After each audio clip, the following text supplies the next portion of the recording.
It's WFUV and WFUV HD, New York. Listener-supported public media from Fordham, the Jesuit University of New York.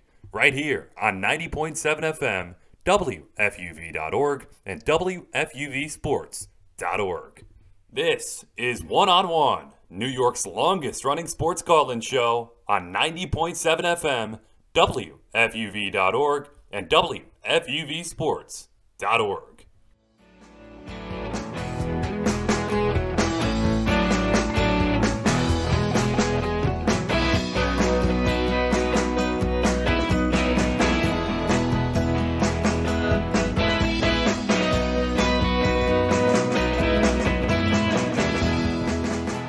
Good evening and welcome to the program. It is One on One, New York's longest running sports call-in show. I'm Chris Boccia, Emmanuel Barbari with me, and the New York Mets strike a deal. They're here with us, and we're going to break it all down for you. But we have 3 hours on the air with you, 11 p.m., taking you until 2 a.m. I had to mention the Mets on the open, Emmanuel, because obviously I'm fired up. They go out and get a superstar in Francisco Lindor, but there's a lot of other stuff happening. First of all, how you doing on this January the 9th? I'm doing well, Chris, and you had to mention the Mets off the bat because it's of personal significance for you, and it's of significance to the entire market, Chris, when you have a team that has absolutely burst on the scene now as a force. It is a market force that, frankly, I view the Mets just like I would any other team in this market in terms of they're right at the pinnacle of they scare me. They are here. They are here to stay. And while we have plenty of other topics to delve into today, we have basketball, we have the NFL playoffs, we have a team in the Knicks that seemingly is here to stay as well. The Mets are the headline of the week, and I'm just really happy to be here with you specifically to discuss it. And look, the Nets took a tough loss last night, but you're right. They are worthy of our conversation now a few weeks into the season. And just that alone is something to celebrate. But we got a great show for you ahead. Again, like I said, taking you until 2 o'clock in the morning here on 90.7 FM. We have a couple good guests for you. Jason Gay of the Wall Street Journal. He kind of gives us a good view of everything sports. That's me, and Kayla Wetzel sat down with him. She will give us the updates throughout the evening. We also talked to Coach Conlin of the Fordham Football Rams, who are going to have a spring season, which is good news for all of us. We're excited to see the Fordham Rams prepare to get back into action, and Coach is pretty excited about it.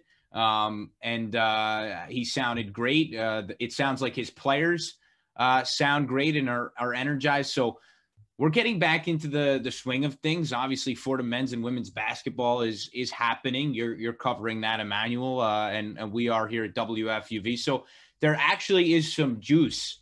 There actually is a lot to talk into. I always say it's kind of customary to open a one-on-one show by saying, the sports world is busy. There's a lot going on.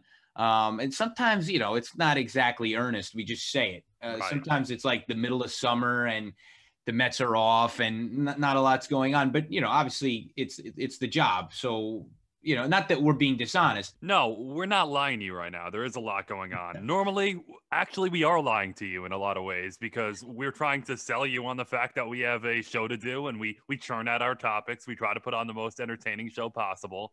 But over the last couple of months, we've been discussing a lot of niche topics. We've been talking about the Jets and the disaster that they became this season, the Giants and the glimmer of light they provided. We might have came on this week and discussed purely how the New York Knicks have shocked the basketball world over the first 10 games of the season. If the Mets didn't swoop in and finally make something happen of a stagnant offseason, which they did. We knew it was coming. It just happened to come a little after the new year, and they get a superstar in the fold. So top story of the week, of course, Francisco Lindor to the Mets. And I really think the overarching theme of all those topics, the top concern in the New York sports landscape is the Mets are here and the Mets are here to stay.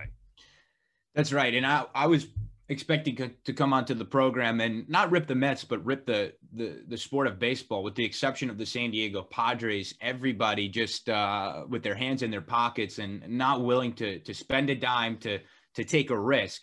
But the Mets have done that. They've done it in a big way here. They go out and get Francisco Lindor, and let me tell you something. They fleeced the Cleveland Indians. They sent two, let's call them mid-level prospects, young guys, second-round picks, and obviously two shortstops who are of value. There's no question in them, Rosario and Andres Jimenez. But when you're bringing in one of the game's best shortstops, I don't think the Mets will be missing those two guys very much. And not to mention, they get a starting pitcher in this deal, and Carlos Carrasco. So I think it's hard to have another take besides to look at this and say the New York Mets, look, they're not the Dodgers, they're not the Yankees, but all of a sudden they may well have vaulted themselves into that conversation as far as who's going to go get the big fish. You would have thought the Dodgers or the Yankees would do something like this, but no, it's the New York Mets from Queens. They go and do it. And look, this is an A-plus trade. A-plus trade. I wouldn't call it a fleece. I think the Carrasco move makes it really good for the Mets. But when you look at it from an Indians vantage point, and there's enough to say there about how they've completely destructed an organization that went to Game 7 of the World Series in 2016. They're one of the teams in baseball that deserves a lot of blame right now for what's going around league-wide. Right. But I think for a player in Lindor who granted, he's a superstar, but has not been of the same caliber over the last couple of years and is going to get paid over the next couple of years and get a huge contract extension or hit free agency and get buckets of money. Getting someone in Jimenez who Mets fans have often lauded as a top prospect, someone in Rosario who used to be a top prospect and has started to become more productive, getting a pick, getting a right-handed prospect.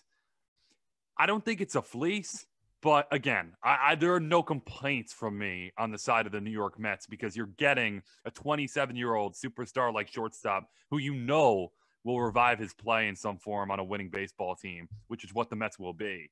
And Carlos Carrasco, a great story, battling through cancer, coming back to the mound, and a veteran-type presence who's just a really good pitcher. And one of the problems with the Mets was rotation depth.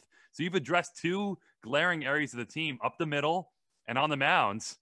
And all of a sudden, you're maybe a move or two away from having one of the best teams in baseball. And that's not an overstatement. No, it's not. And on the Indian side, the value in this deal, I think mostly comes from the salary they're able to save. They just can't afford Francisco Lindor on his $20 million this year or the long-term contract that he's going to get. And I think the hope for the Mets is that he will be a New York Met for a long time. And that's sort of what comes next. The deal becomes infinitely better if you're able to get Francisco Lindor for 6 or 7 years or 8 years as opposed to 1 year. But I think the Mets are comfortable, even if they can't come to an agreement with Lindor, to have given up what they gave up for 1 year of Francisco Lindor to become, like you said, one of the best teams in baseball, which they're close to becoming. You're right to say maybe one move away. We have plenty on the Mets, and we will get into it on what is next. I mean, we just evaluated the trade. I don't know that much more needs to be said. But there is a lot to talk about just in baseball when you look at a Yankee team that is so quiet in comparison. And at this point, they're being outshined. And there's no question. I have pleas to the New York Yankees tonight, and we'll break down the players and the money and what needs to be done and the transactions that need to be made. I have a plea to the New York Yankees. The Mets are more scary than you right now. I fear the New York Mets as just an objective New York sports fan more than I do the New York Yankees. You've sat pat. You haven't reevaluated what's a team that's been knocking on the door but seemingly cannot take that next step. And you're just comfortable riding into the sunlight of 2021 with the same exact roster construction and maybe not your best player in DJ LeMahieu. So I just have a plea to the Yankees. You need to take a step further than where you've been. It's not just about DJ LeMahieu this offseason. You've been basically shown up. And I don't like the feeling from a Yankee perspective. I don't like the feeling that you have a team that you know what they're going to do. You have a good team in the Mets that's going to get better. You have a great team in the Yankees that seems to be comfortable taking a step back. And I don't think that's Yankee-like. And we've been too complacent for too long. And that should bug every Yankee fan from here until the next move is made in Yankee land. So baseball heavy show for you. The first hour, we're going to talk baseball, Mets, Yankees, the entire sport. Next hour, at the 12 o'clock hour on the other side of midnight, when we move into January 10th, we'll talk to Jason Gay, myself, and Kayla Wetzel. And then we'll move into football, the New York Jets. They need a head coach. There's a lot of interesting names. They have to get it right. They have to get it right. They have to get it right, Chris. That's by the it. way. They can't get it There's wrong. no way around it because we go through this every time. We go through this every time where you know it's a momentous decision in the organization. You know it. And then somehow you wind up with Adam Gase or Todd Bowles. That cannot happen this time. No. And I don't know what comes next if they get this hire wrong. Do you end the organization? Do you just fold? Do you organize some sort of rally in front of MetLife Stadium to figure things out? I don't know what happens next. This needs to be a home run. We'll break it down, but this needs to be a home run. And whoever it is, it's going to be hard to trust that pick until we see some success, because this is a team that, you mentioned it in Bowles and Gase has gotten it wrong both times. I would say Gase was an F and Bowles was a D. Rex Ryan, maybe we give him a B because they did go to the playoffs a couple of times with him. They went deep into the playoffs, but obviously still faded at the end. Give him a B+. They have to get an A here. And we'll see. And we will see. So we have all of that for you. We are on the air with you we started here 11 p.m. We will take you to tomorrow until 2 a.m. I'm Chris Baccia. We have Emmanuel Barbari, Kayla Wetzel on the updates. Our producer is Alex Woltz, and we look forward to taking you throughout the evening here on 1-on-1, New York's longest running sports call-in show. See you in a bit.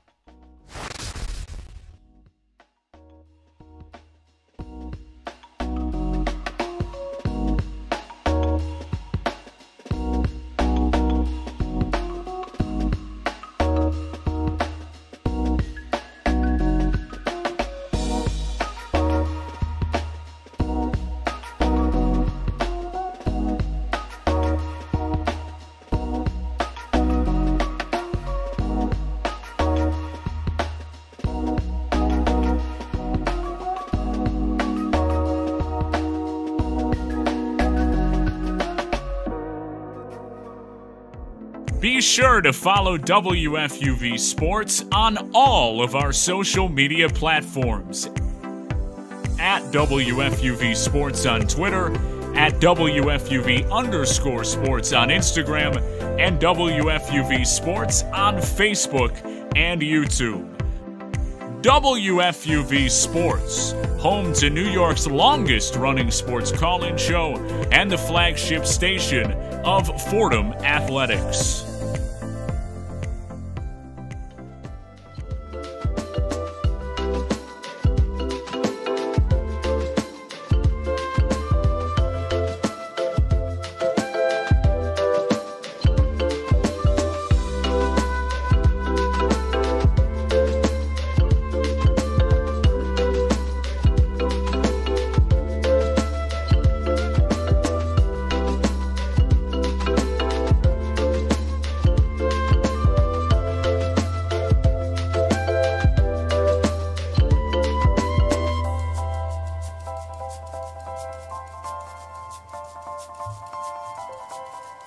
Welcome back to 1-on-1, New York's longest running sports call-in show. It is 11:15 in the evening. Chris Baccia with Emmanuel Barbari here, and let's get started. The New York Mets have made a trade, and a big one, and we previewed it.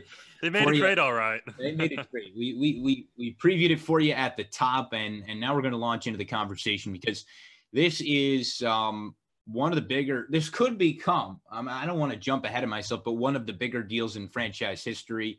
I'm reminded of their deal for Keith Hernandez before they won their World Series in 1986. It just feels a little bit like that. They get Francisco Lindor, the shortstop, Carlos Carrasco, the starting pitcher from the Cleveland Indians, in exchange for a pair of shortstops, Andres Jimenez, who is probably the better of the two, and Ahmed Rosario, and a couple of prospects, Isaiah Green and Josh Wolf. And I called it a fleecing on the open. You don't say it's a fleecing. I think tomato. I think we both think that this is a tremendous deal for the New York Mets. They get somebody in the middle of their lineup that's already a good middle of the lineup. That's already a good offensive team. I don't see any other way to shake it other than that. The Steve Cohen era is here.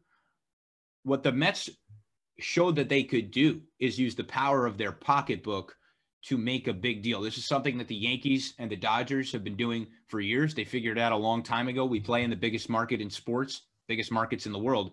We can use that to our advantage in a game that's not salary capped, and we can go get players like the Yankees went and got Giancarlo Stanton in a ridiculous trade just because they could afford him.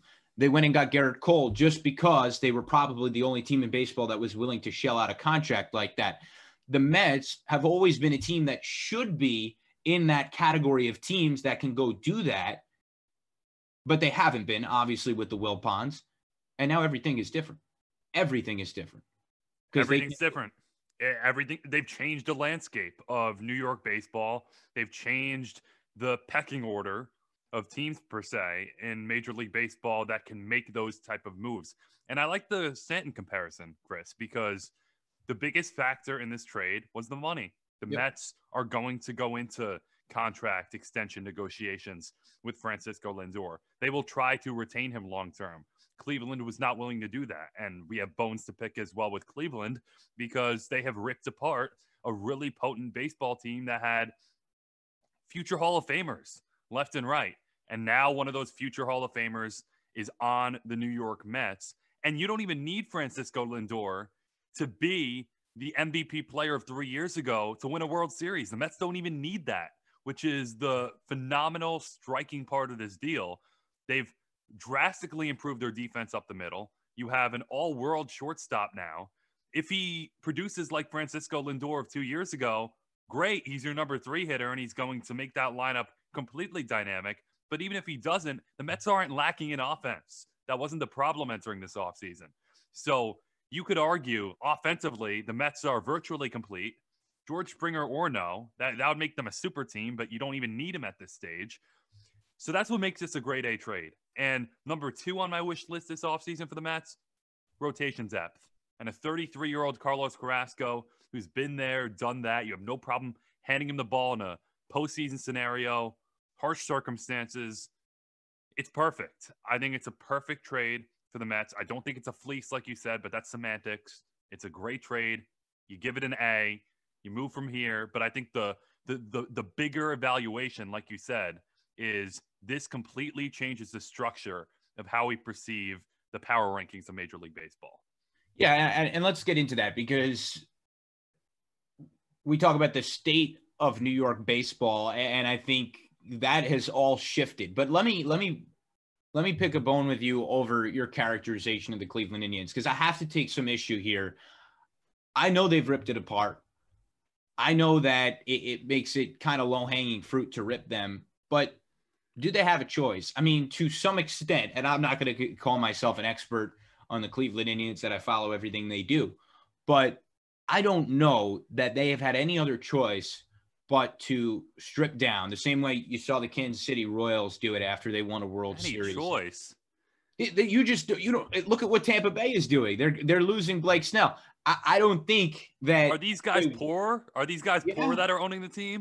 I don't think they want to do it. I don't think they're doing it out of a will. I think if you want to talk about instituting a salary cap, I will have that conversation with you. I don't think that these teams are happy to trade their franchise players. I mean, I'll even say the Chris Antonetti, the guy who runs the Cleveland Indians, I'm assuming on Zoom, had to break the news to Francisco Lindor and Carlos Carrasco, and he said there were tears in his eyes. I mean, he was very upset. I don't think these guys are happy to do it, Emmanuel. I really don't. I'm not going to cry with them, Chris, because these guys who decide to own Major League Baseball teams, they're not in poverty. They are not wealthy. No. They are not even rich. They are mega rich. Correct. And to sell me on the fact, I'm not talking about getting rid of one star or a borderline star or even a situation where the Yankees could potentially not end up with LeMahieu. I'm not talking about those scenarios. I'm talking about in 2016, your rotation consists of Kluber, Bauer, Carrasco, Clevenger, even Josh Tomlin. The first four guys I just mentioned to you are no longer on that baseball team that went to Game 7 of the World Series and nearly brought Cleveland its first title since 1948. That's a travesty to me. And those are all pitchers, two of which could end up being Hall of Famers, four of which are all-stars. I can't live with that, regardless of if you're a small market, big market. You owned a baseball team. You have a duty to your fans, and it's becoming too normalized for this to happen in Major League Baseball. Emmanuel, talk to Rob Manfred. Don't talk to me. Talk to Rob Manfred. Well, how is it Manfred's fault, though? Because this is a game that enables the kind of inequity that makes a team like Cleveland unable to sign these guys. Salary cap. Hash that out, though. I want you to hash that out for me, because if you own a baseball team, small market, big market, it's really on the owner. We just saw it with the Mets. Steve Cohen swoops in. All of a sudden, the Mets are formidable. If you own a baseball team, you have that mandate to spend. So could Cleveland be the Yankees? Probably not, but could they be close if they chose to be? No. Put New York City up against Cleveland, Ohio. I mean, come on. If you're talking about what an economy produces, and I have not looked into the numbers. The numbers are not public of what these teams' bottom lines are. But I'm not under the understanding that the Cleveland Indians, in a marketplace like baseball that is not regulated, could be even close to the New York Yankees. Let's get back to the point here, though, because we can hash it out on salaries and markets, and I understand Cleveland is not New York City. Does that excuse going from 4 to 0 in terms of all-star pitchers? You can't keep one or two? That team is decimated. And all of a sudden, Cleveland has to sell to its fan base, whoever roots for them. I'm as upset about it as you are. And I think that, if you were a Cleveland Indian fan, you'd be even more upset. But we see it with franchises across the sport who just cannot hold on to their superstars, who draft once in a generation type of talent, and they can't keep it. And it isn't right. On the other hand, you have teams here in New York City that are the beneficiaries of this system. And while on one side in the Bronx, you've had a team that has taken advantage of a system that is not really fair. Let's just be honest. The Mets haven't. The Mets have behaved like a Kansas City Royals, like an Oakland Athletics, maybe not to that extent, but something like a middle market team like a Chicago White Sox. Finally, that is over. I am convinced that era is over. They not only are they rich, they have the richest owner in baseball. But on your point about spending, I think it's a league-wide plague. I mean, now with one exception, and ironically, it is the Mets at this point. But even the Yankees appear to be reticent to spend money. But across the sport, obviously the league endured a terrible year for revenue, as did the entire world. But especially, to be fair, in their industry, it was they didn't have any fans in the seats. And I would imagine that will be the case for the beginning of 2021. That's tough, but it is disappointing to see such a sluggish market. And I have to say that as a Met fan, it is it's pretty sweet to see the Mets be the only team that has taken advantage of that market. When Francisco Lindor does get a long-term contract, it's very possible that the Mets are going to get him, going to get a really good bang for their buck as a product of a market that is so depressed. In 2019, Chris, the New York Yankees made $683 million in revenue. Unless you're just spending it recklessly or you are greedy as an ownership group, and I think the Steinbrenners have done a great job since they've taken over the Yankees. There have been no complaints about getting the player. But are we going to treat this like some small business in a small town that's been affected by this pandemic? These teams need to spend. And we're talking about inequity here. if the Major League Baseball system has hurt the Yankees to such an extent, the New York Yankees to such an extent where they can't open the checkbook after 1 year of not having fans in that building, after making $683 million in 2019, I see. I can't empathize with a team like the Cleveland Indians in that case, because even the Yankees are trying to sell you on a batch of goods that they've been hurt by this. So I don't know, man. I can't buy the ownership angle to this. You make so much money. So what? Trade away your entire team? Let your team dwindle off one season where everyone went through it together. It's not like one team was having fans and one team wasn't. You're on even playing ground. So why aren't the Yankees being the Yankees? Why are the Indians trading away Lindor? Why are the Rays trading away Snell? They're trying to normalize, and the owners are selling us and poisoning us. Yeah, I am not crying a river for the multi-billionaires that run Major League Baseball teams. I think you said it well. It is being normalized to trade away a superstar. Maybe you want to take issue with the way that management is happening in baseball. The way that these front offices are being run is a sort of a dispassionate analytical world where you can crunch the numbers and discover that you can derive the same value from this set of 6 players that you're going to get at good economic value at the expense of somebody else. There is a lot of maneuvering that has been the product of analytics, just finding efficiency. And that's what teams that haven't had the budgets to go get a big guy have had to do. So they've been forced to do that. But in problem solving in that way, the game has lost some luster, some superstar luster in small markets. I mean, it really is a shame. And I don't know where to direct my animosity. I guess I guess we're lucky here in New York, because it's not something that we look. If I was a radio host in Tampa Bay, I mean, come on. How do you think I'd feel? I mean, I'd feel terrible that my ace pitcher is now gone. And look, maybe I don't know. But it is a problem. It's a problem league wide, and they've got to find a way to change these spending habits. It might be naive to say this. I just think baseball needs to get these teams in more capable, open, willing hands, because if you're the Rays, I admire your ability to locate talent. I admire your ability to do more with less. I never said that's an issue for me, but if you get a once-in-a-generation type player, you shouldn't have to completely take advantage of him earlier in his career like they did with Longoria and give him some 7-year, no-money type contract to keep him there. You should be willing to open the checkbook for your generational player and still build around him, because, frankly, the rest of the Rays roster is probably costing you like $1 compared to what that one player would cost. So I just think there needs to be a structural change within baseball. And you may be right.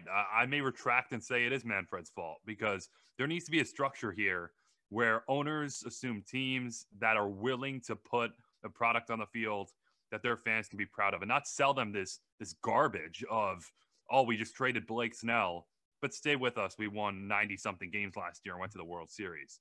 They're trying to brainwash the fan base into thinking that's okay. And I don't think it should be okay. All right, we got more New York baseball for you. I think there's more to be discussed with this Mets trade and potentially what comes next for them. But there, needless to say, a lot of energy with the New York Mets. And then there's something to be said about a New York Yankees team that has been quiet. And I know that Emmanuel has something to say about that. So we will come back to baseball. But on the other side of this break, we're going to hit headlines with Kayla Wetzel. You're listening to One on One, New York's longest running sports call-in show.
One on One has a brand new YouTube channel. Subscribe to WFUV Sports to catch our simulcast Saturday nights and get notifications so you never miss another show. Miss the show? You can find on-demand segments, interviews, and highlights every week. WFUV Sports, home to New York's longest-running sports call-in show and the flagship station of Fordham Athletics.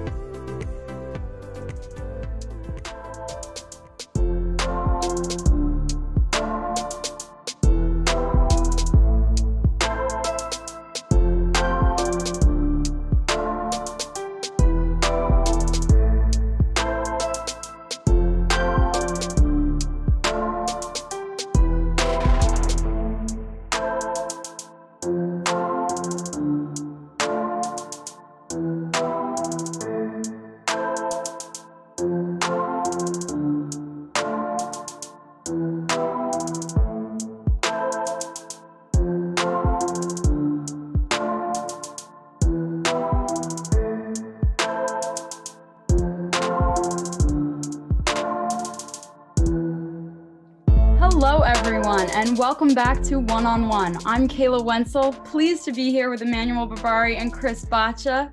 Guys, we're going to start with some baseball drama today. So in February 2020, the MLB made the use of certain sticky substances illegal for pitchers. The month after this statement was made, Brian Bubba Harkins was fired from the Angels for providing such foreign substances to pitchers. In his current lawsuit, he most recently cited Garrett Cole and Justin Verlander, among other notable pitchers. Harkins feels that he is being made a scapegoat for a practice that is clearly widely used in the MLB, and Harkins himself never doctored any baseballs. So, E-Man, I'm going to start with you. On the heels of the Astros cheating scandal, how serious is the MLB going to take this accusation? I'm not sure how serious Major League Baseball will take it, but I don't take it seriously at all. I think you watch Garrett Cole pitch, and he touches his cap 9,000 times a game. Why are we acting like this is a big deal? And anyone who thought the Astros were cheating offensively but weren't cheating defensively and on the mound, I think is naive. So essentially, I agree with Bubba here. And thanks for providing these substances so these guys can throw 99 miles an hour into the mitt rather than at someone's head. I think it's necessary for some of these pitchers. I think it allows them to get that additional spin rate, as you call it. Maybe some organizations are behind, which is why the Houston Astros have been churning out all this great pitching talent. But for someone like Garrett Cole or someone like Justin Verlander or Max Scherzer, these seem to be easy suspects to say, hey, look at them, they're doing it, because they're just the best pitchers in the game. You watch Garrett Cole pitch, Chris, 10,000 times during the start, he's touching his cap. What do you expect he's doing? So if the substance is illegal, that's just permissible to you? Well, it should be legal is my point. Well, it's not really creating that much of a disconnect or an advantage per se as knowing what pitch is coming is my point. Because were teams able to hit Garrett Cole this year? Sure. Like he didn't put up a 0 ERA because he's putting a substance on his head. It just helps him get extra spin rate, and the teams have to deal with it accordingly. Yeah, I don't know. I don't know if I'm so generous toward somebody who may have broken the rules. I'm a bit of a skeptic. Forgive me for reading the headline and saying, oh, that's a little bit funny. A team that has a history cheating. I think it's interesting that you are fine with this. I don't know about you, Kayla, but I think that there's something here to be investigated at least, especially with a team that has a history of cheating here. I don't know if Bubba is a whistleblower quite like Mike Fiers was. I don't know that it's the same. I don't know if it's as large a scandal, but it's something to look into. And I don't know where you come up with the idea that everybody else in baseball does this, that I don't know where that comes from. Well, Chris, I never said don't look into it. I'm all for a proper investigation. And if they broke the rules, yeah, there should be a conversation about potential penalties or a way to move forward for Major League Baseball. But I'm just not appalled by this. I'm not taking this to the extent of the Astros banging trash cans and knowing exactly what pitch is coming. Garrett Cole and these guys literally touch their cap 10,000 times a game and nothing is done about it ever. So clearly there must be something fine with it. Their teams would be going to the mound and saying, hey, like, look what he's doing. I think no team does it because everyone's doing it. Why wouldn't the Mariners, when they're facing Garrett Cole, look at his cap, look what he's doing, unless they were complicit as well? I don't like that. I don't like that attitude. And I think especially because like in February, they outlawed it, right? They said it's illegal. So then I think this has to set a precedent. I think that you have to make a statement with this first case that came out and punish the players. I think the MLB enables cheating a lot because they kind of let it slide. I mean, Garrett Cole did they outlaw though? Any in trouble for the Astros. What did they outlaw though? Because Garrett Cole pitched this season, and again, this is speculation on my part that what he's touching is that illegal substance. But what else would he be touching? He's touching his cap after every pitch. So wouldn't something be done? Or is every team complicit? Is Major League Baseball complicit? I don't see that much of a change in increased spin rate when that's been happening for years now in Major League Baseball. Well, I mean, Major League Baseball pitchers have had massive success in the last, let's say, 5-10 years. I don't know, when you say that he touched his hat, that's very common. I don't know if you're implying that because he was touching his cap so much that it means that it's a widespread practice. But because he's being named in this report, and you watch Garrett Cole after every pitch, he has a regimen to touch his cap, that's and not extraordinary. There is clearly a substance on the cap. So there's texted Harkins. He has text messages from Garrett. By the way, I am not buying that text, because I read through the text. They got a winky face in there. Like, does Garrett Cole know how he texts? Why would Garrett Cole, if he was complicit in some huge cheating scandal, be texting Bubba Harkins or whoever this guy is with a wink? He might like emojis. Not everybody is the best criminal like maybe you are. I don't he didn't think through, covering his tracks. Look, it's very possible that the baseball was doctored, and obviously that needs to be addressed. I mean, you're being quite flippant about this. I'm gonna point out some of your allegiances as a New York Yankee fan, and look, I'll point out my own bias as a Met fan. But if Garrett Cole is a cheater, which these text messages would indicate, I don't know on what grounds you dismiss them as illegitimate because there was an emoji. It's because I've been seeing it for years. The emoji aside, because Garrett Cole just doesn't seem like an emoji type of guy to me, where, oh, look, we're cheating with this substance, winky face. Who does that? We don't know. At the same time, you have someone like Garrett Cole who clearly uses a substance on his cap. We've been seeing these substances for years. Baseball juiced their ball to the point where home runs are at a ridiculous rate and almost unwatchable because everything's a home run or a strikeout. This may just be something with pitchers in Major League Baseball where they need this to keep up. They need the extra spin rate in order to produce the results that will keep these hitters from jacking them out of the park at every turn. So, again, if there was a violation here, they're going to look into it. I'm all for a proper investigation. I'm not appalled because I see this with my own very eyes every game, and no one points it out. Why wouldn't someone point it out? I don't know. I mean, I don't know. So it just kind of illegal. So like the text message, I don't know the date of the text message, but maybe it was before they outlawed it. I don't know. Yeah, we're gonna move on. That's another. Before you move on, that's another sketchy thing about this. We have a copy and pasted text message, quote unquote, copy and pasted. No date, no context. It happens to be Garrett Cole, the guy who's being accused, and has a winky face. So take that as you will. Okay, we're going to move on a little bit now to football. So the 412 Texans did not consult franchise quarterback Deshaun Watson when hiring new general manager Nick Caserio, even though Watson was told that he would have input in this decision. Watson also wasn't consulted last year either in the trade of wide receiver DeAndre Hopkins. So he took to social media this week to voice his disappointment about the Texans' lack of interest in his opinion. This adds fire to the speculation that Watson is going to demand a trade, even though the management has said that they plan to keep the quarterback. So, Chris, I can understand a quarterback lobbying for a wide receiver, but do quarterbacks have power in determining management? Yeah, I think that's a good point, because I agree with you that him not being notified before DeAndre Hopkins got traded, that there's something wrong with that culturally, that Bill O'Brien didn't approach him and say, yeah, we're going to trade your biggest target, and the Texans will go from being a competitive team to what happened. They went 4-12 this year. They were bad. They were just really, really bad. And you can put a lot of that on the fact that they didn't have DeAndre Hopkins and that they did have a really bad management team. I'm not sure if Deshaun Watson necessarily should have anything to do with the general manager search. A head coach, maybe, and they still have a head coach opening, and I don't know if it will look different for them.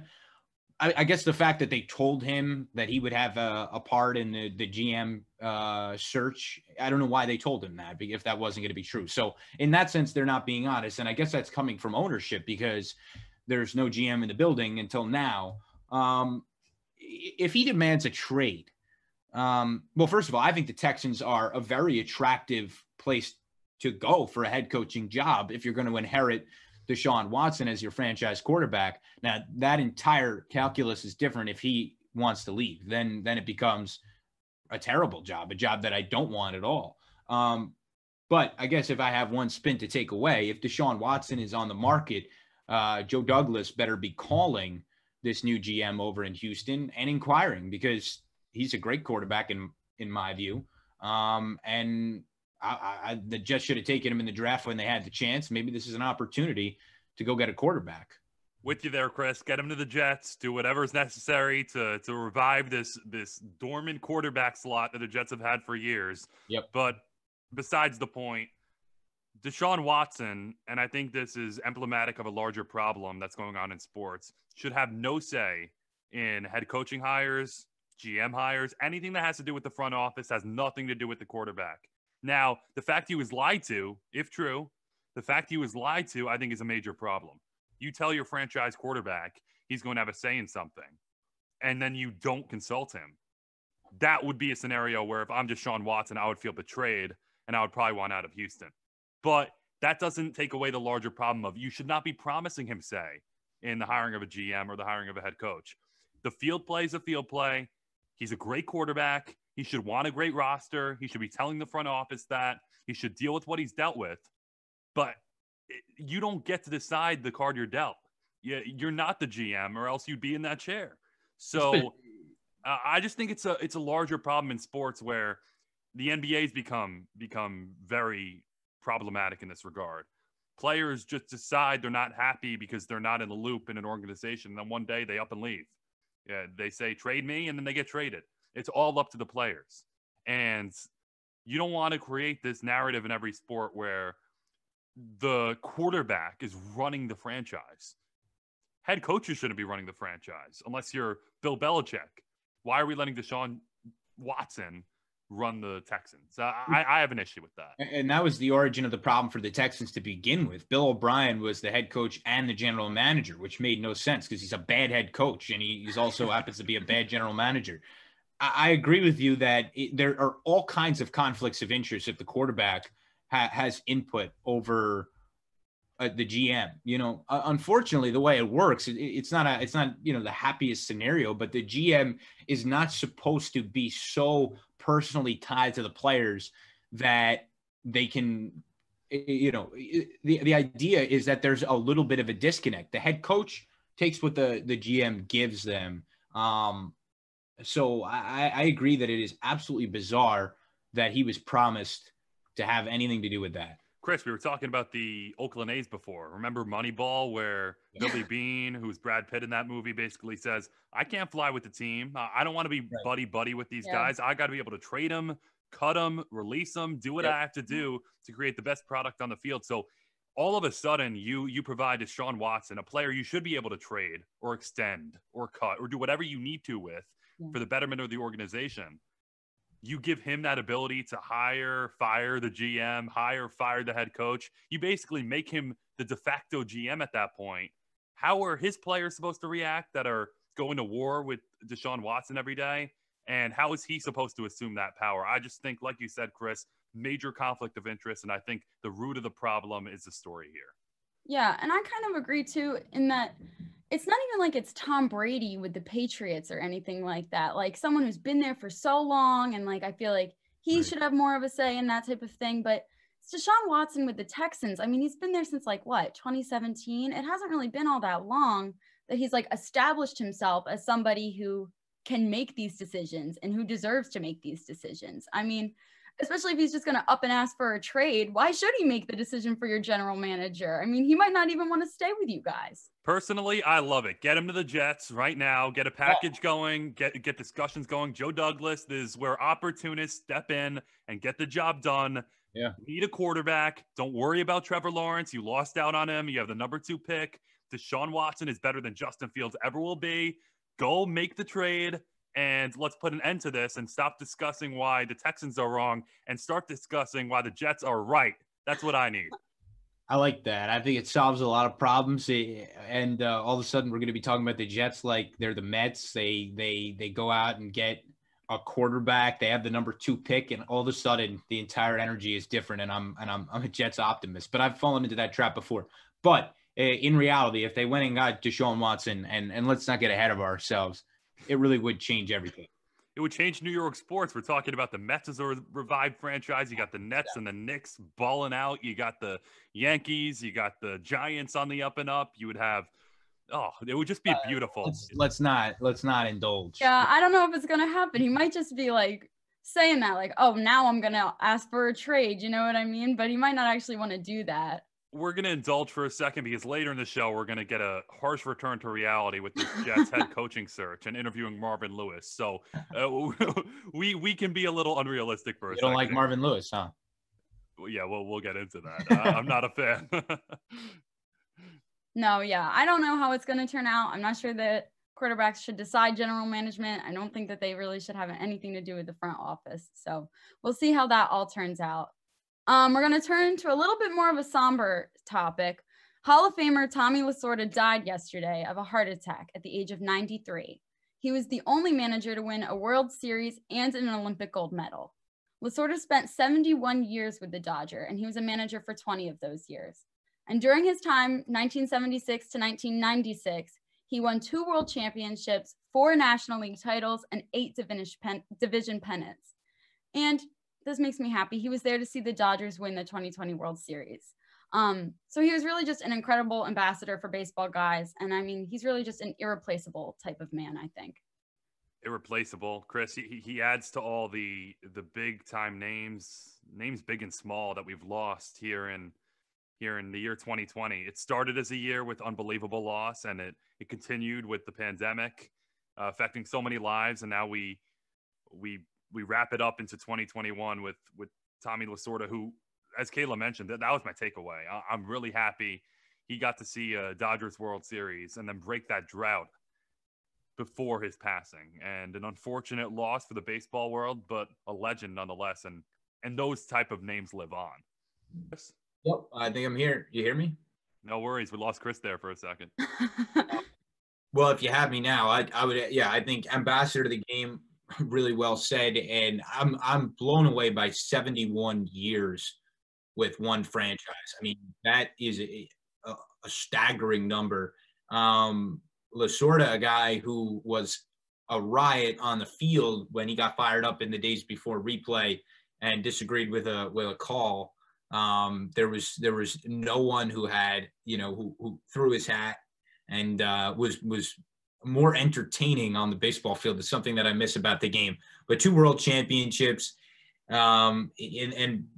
between his and their most recent, they hadn't won. So it's a big deal. And one guy that I actually have to wrap into this is the great Vin Scully, who obviously has a legacy with what we do here at WFUV Sports. And he's a guy who lost his wife, I think on the New Year. So, and now he loses Tommy Lasorda. So I feel bad for him, just a Dodger great. But obviously Tommy Lasorda means a lot to that franchise, means, an immense amount to the game of baseball, and he'll forever be memorialized in Cooperstown.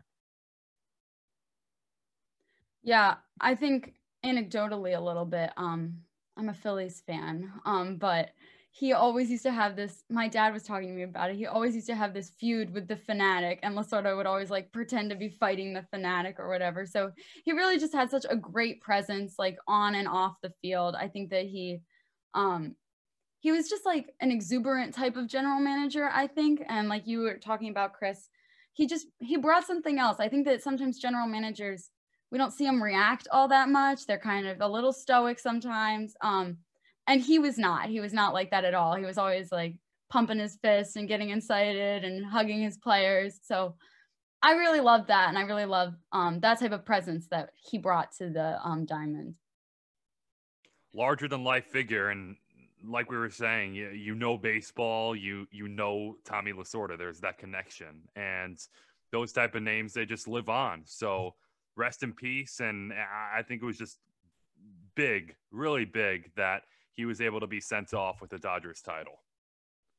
Yeah, that's right. I echo all of that. Absolutely.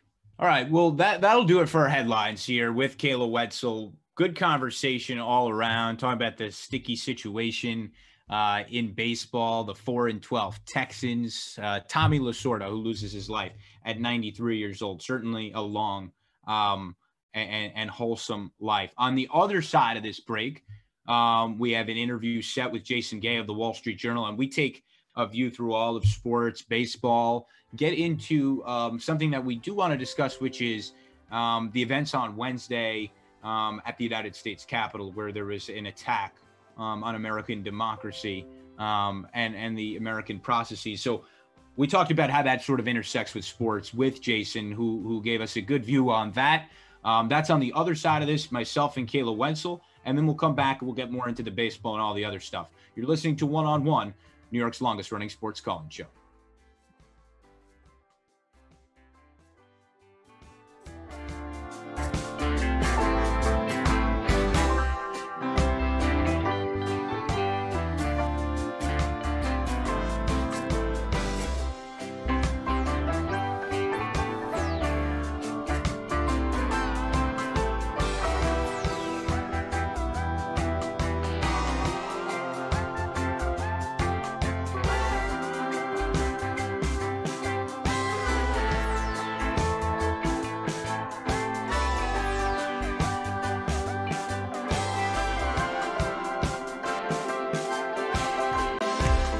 To support the WFUV Sports Department, visit support.wfuv.org to become a member or make a one-time donation.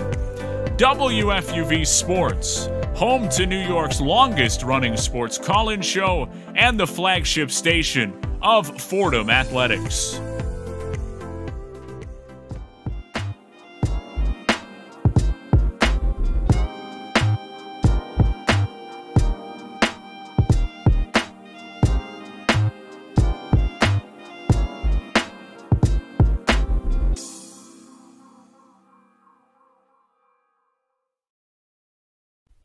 It's HD, New York.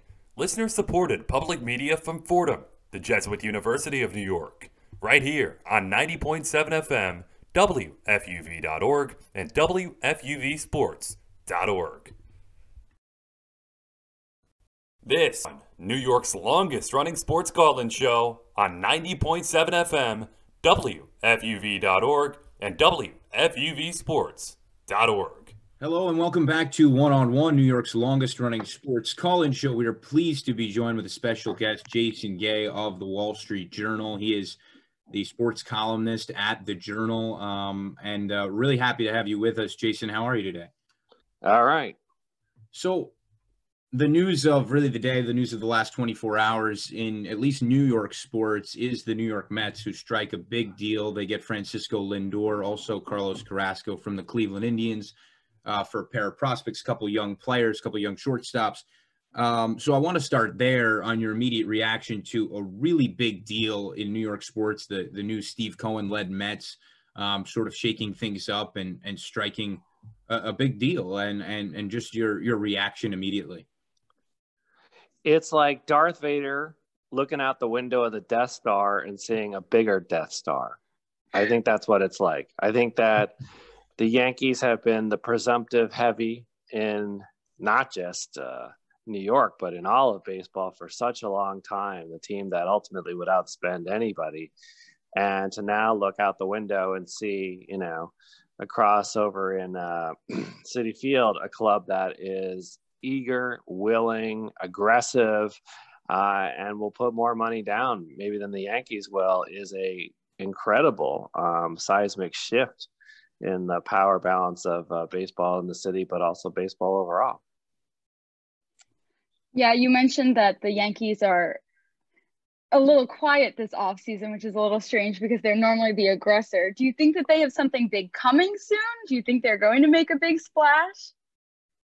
It's hard to say. I think that we have to look at it from the perspective of, for the legacy teams, they're coming off of a season that was wildly disruptive, right? As a aggressively shortened, lower revenue, nobody in the seats, event that significantly altered their projections for the year. And so I think any new or a legacy team is sitting around saying like, okay, well, how do we sort of go forward here? We don't know what 2021 is going to look like either.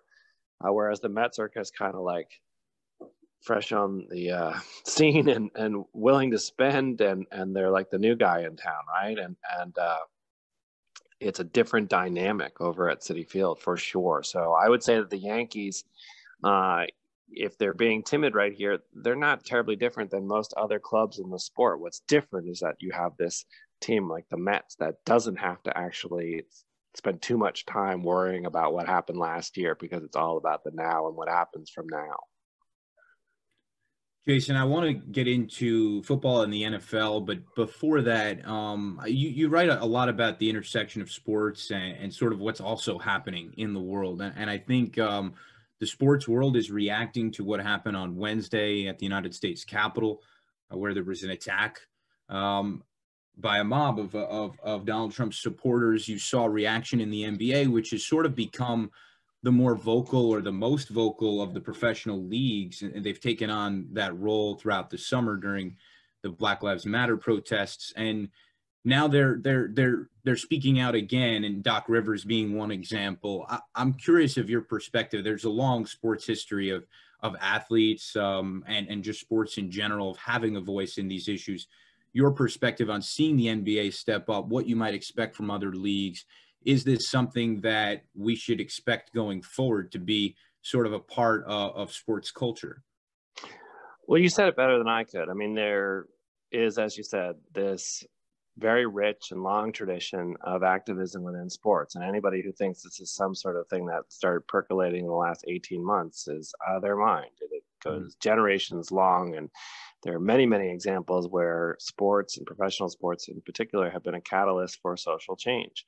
And many, many athletes who are now revered as legends and icons of American life were themselves in their lifetimes quite pillory, quite controversial, incarcerated sometimes, because they were unwilling to go with whatever the status quo was. So there are long, deep roots here. I think what's unique in this particular moment is just, we're in an utterly different social media environment, right, where things are just much more immediate and sides are taken rather quickly and things get rather heated and aggressive very quickly.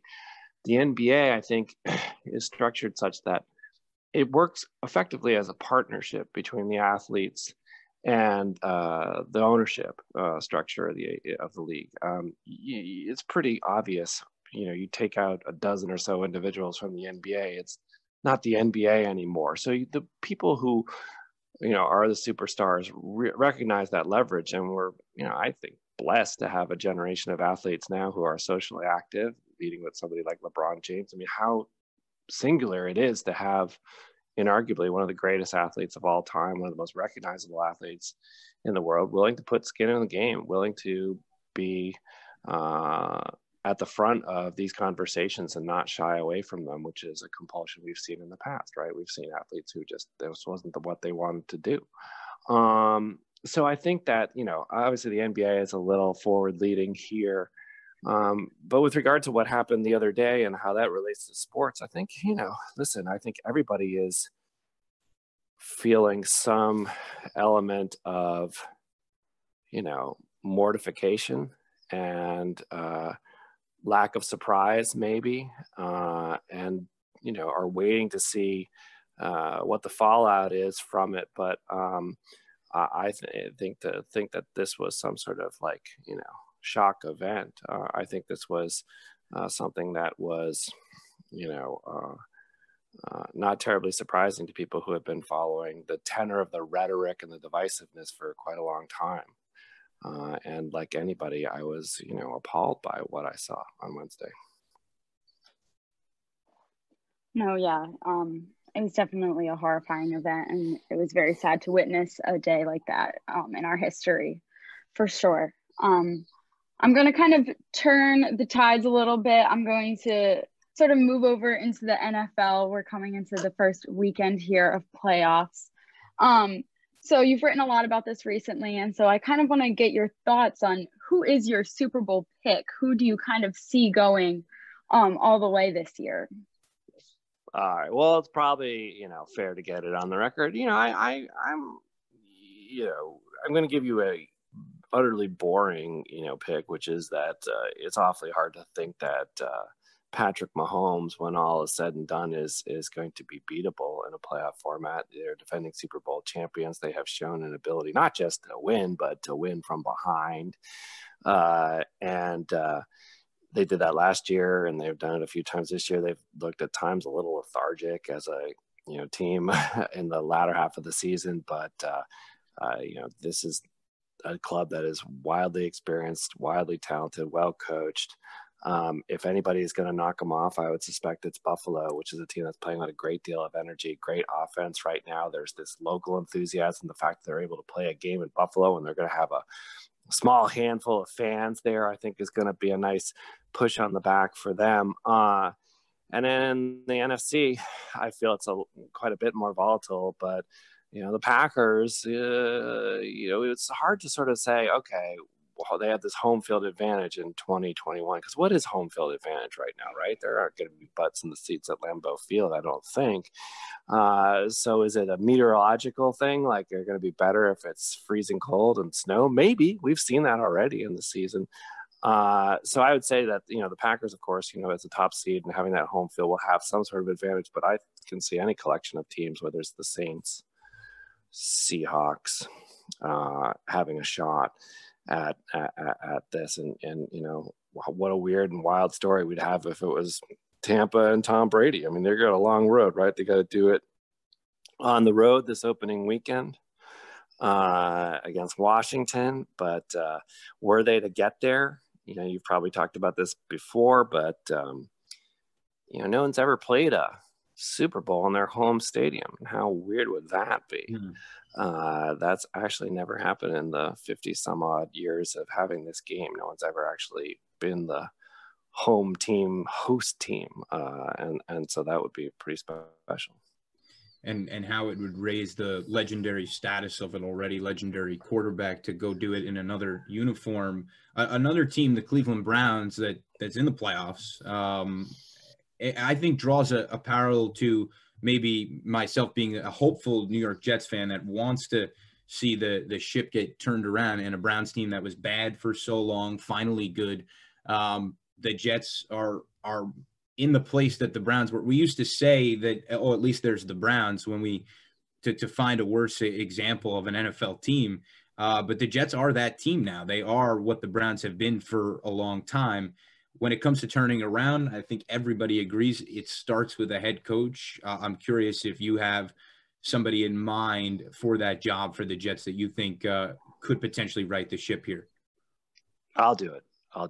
You'll do it. Yeah, I'm willing to do it. I'll take even less than what I'd take, like $6 million to do it. That'll get me in there. It just feels like one of those like Bermuda Triangle jobs, right? That, people enter it with the best of intentions and sometimes really stellar resumes. And just there are so many forces and mysterious things that exist in the atmosphere that make it just, a hazardous place to be. I think that there is vogue in the NFL now towards the young brain type. I mean, you're seeing guys like Joe Brady, who was a quarterback coach at LSU, like an offensive assistant last year at this time, now getting looks as a head coach after just 1 year in Carolina. There, of course, are, McVay proteges and Brian Daboll, who's a very experienced guy up in Buffalo. I think a lot of them will get looks. Eric Bieniemy is somebody who has done great work in Kansas City. I think there are a number of really good candidates. I think in a weird way, it's the Jets that have to make the sale, right? They have to make the sale as this is the place you want to be.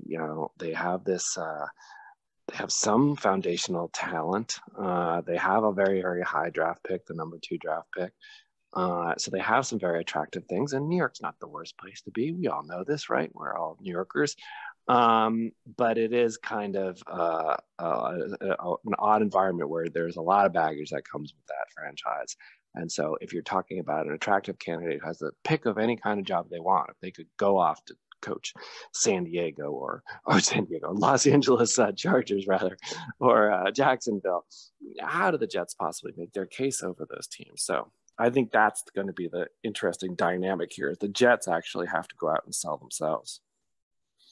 Yeah, and then kind of piggybacking off of that, the Jets, as you mentioned, have the number 2 draft pick. There's a lot of different ways that they could go with this. They could take Justin Fields. There's a lot of surrounding conversation about what's going to happen. So I kind of want to get your thoughts. I'm not, as of yet, I haven't been hired as an advisor to the Jets, but I would suspect that they might be motivated to make an aggressive move, a quarterbacking position. We've seen already that kind of thing rewarded. We had the crazy thing just a couple of years ago where, the Arizona Cardinals had drafted Josh Rosen, I believe, top 5 pick for that club, and dispatched with him after just 1 season in favor of Kyler Murray. Worked out. Great move. Good idea.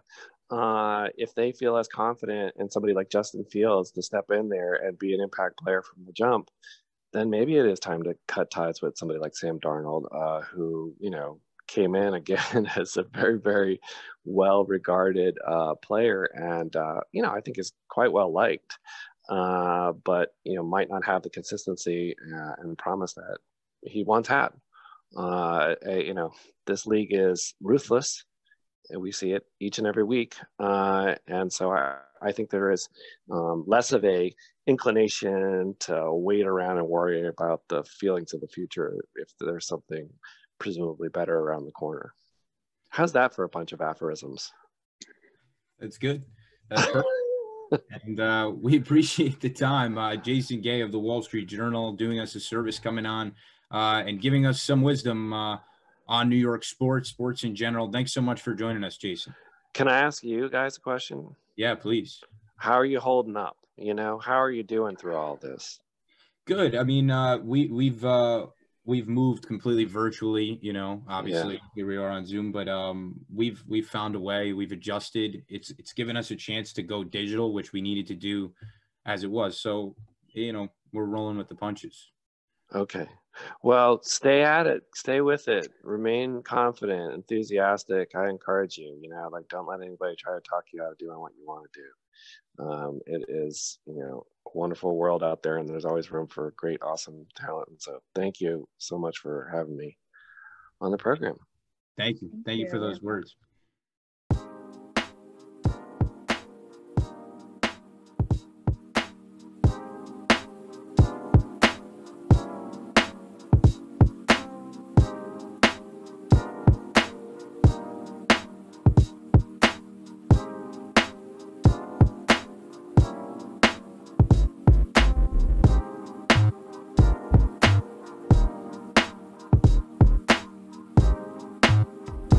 WFUV is the flagship station of Fordham Athletics. Keep it locked right here on 90.7 FM, WFUV.org, and WFUVsports.org to catch every Fordham basketball game this year.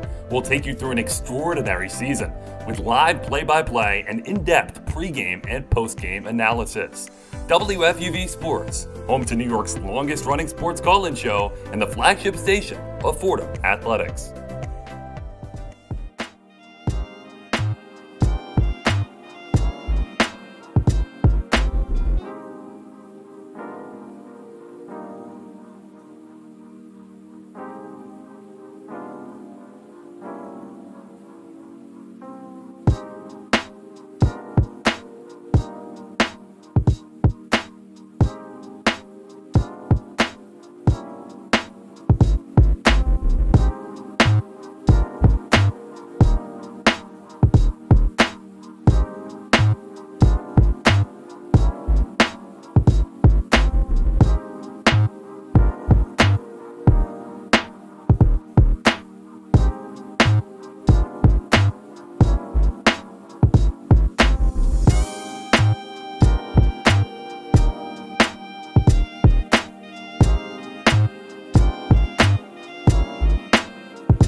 Welcome back to One-on-One, New York's longest running sports call-in show. I'm Chris Baccia with Emmanuel Barbari, and we are moving along here. It is 12:12 in the morning, Sunday morning.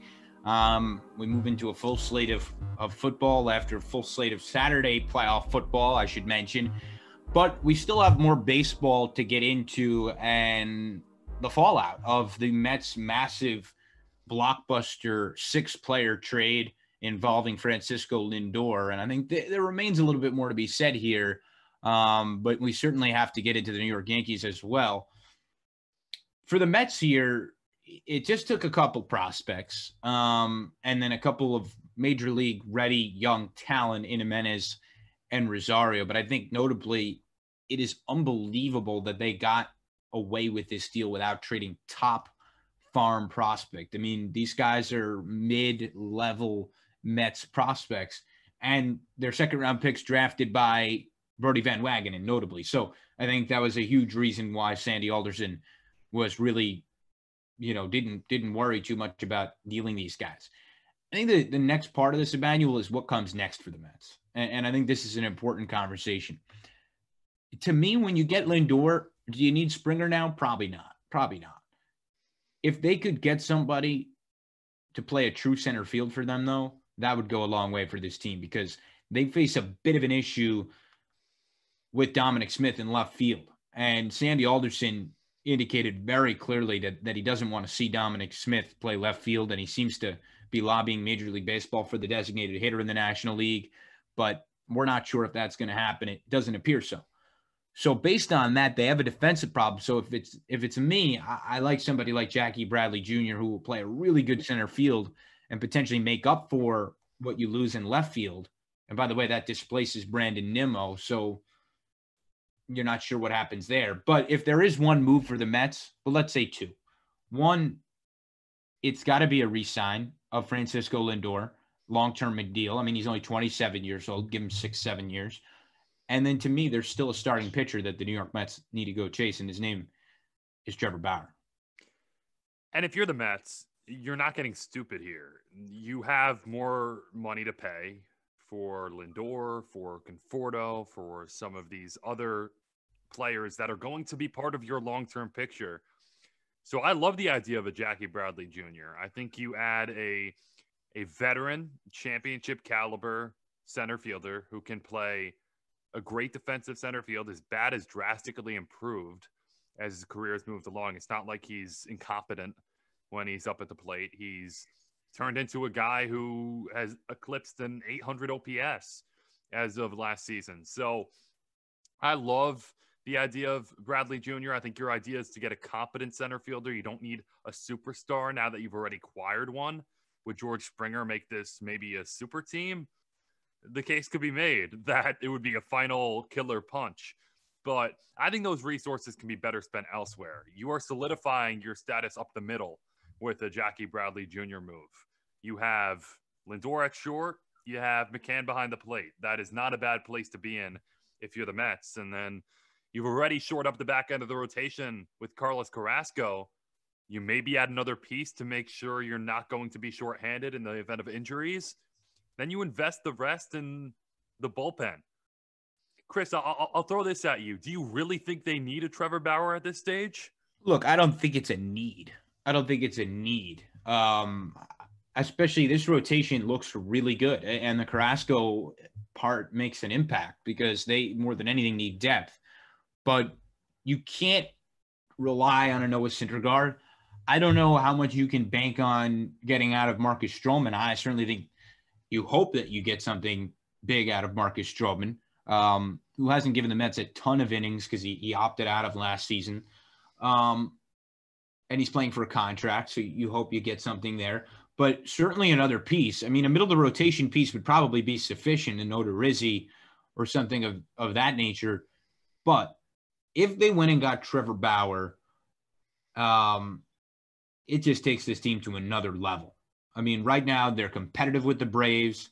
They absolutely can win this division. If you, and their World Series odds are, I think, 12-1 now. If you get Trevor Bauer, forget about it. I mean, just forget about it. You're Well, then favorites to win the division. You becomes might be favorites to win the National League. a super rotation is what it becomes. Yeah. You have DeGrom, you have Syndergaard. I think people are sometimes forgetting that Marcus Stroman is back, and it's very underrated that he returned on the qualifying offer because you didn't need to pay him any sort of big money. He's on a prove-it deal. You know this guy's going to be motivated as well. I love that deal for Marcus Stroman. And then you have Bauer slotting in at number 2. That is a scary proposition for the rest of baseball. Now, could they win a World Series as constituted? I think they probably need one more pitcher. Could you take a flyer on a James Paxton? Maybe. That may be another under the radar move where high upside, low risk. You aren't getting someone who's going to be demanding a whole host of money. That's the type of move I think the Mets could make without completely handicapping themselves. But then again, what am I talking about? You have Steve Cohen now. Yeah, I mean, they want to stay under the luxury tax if possible, and I think they're getting close to 190 million, and the luxury tax, the threshold, I should say, is 210 or something like that. They probably have room for one more big deal, and it could be Bauer.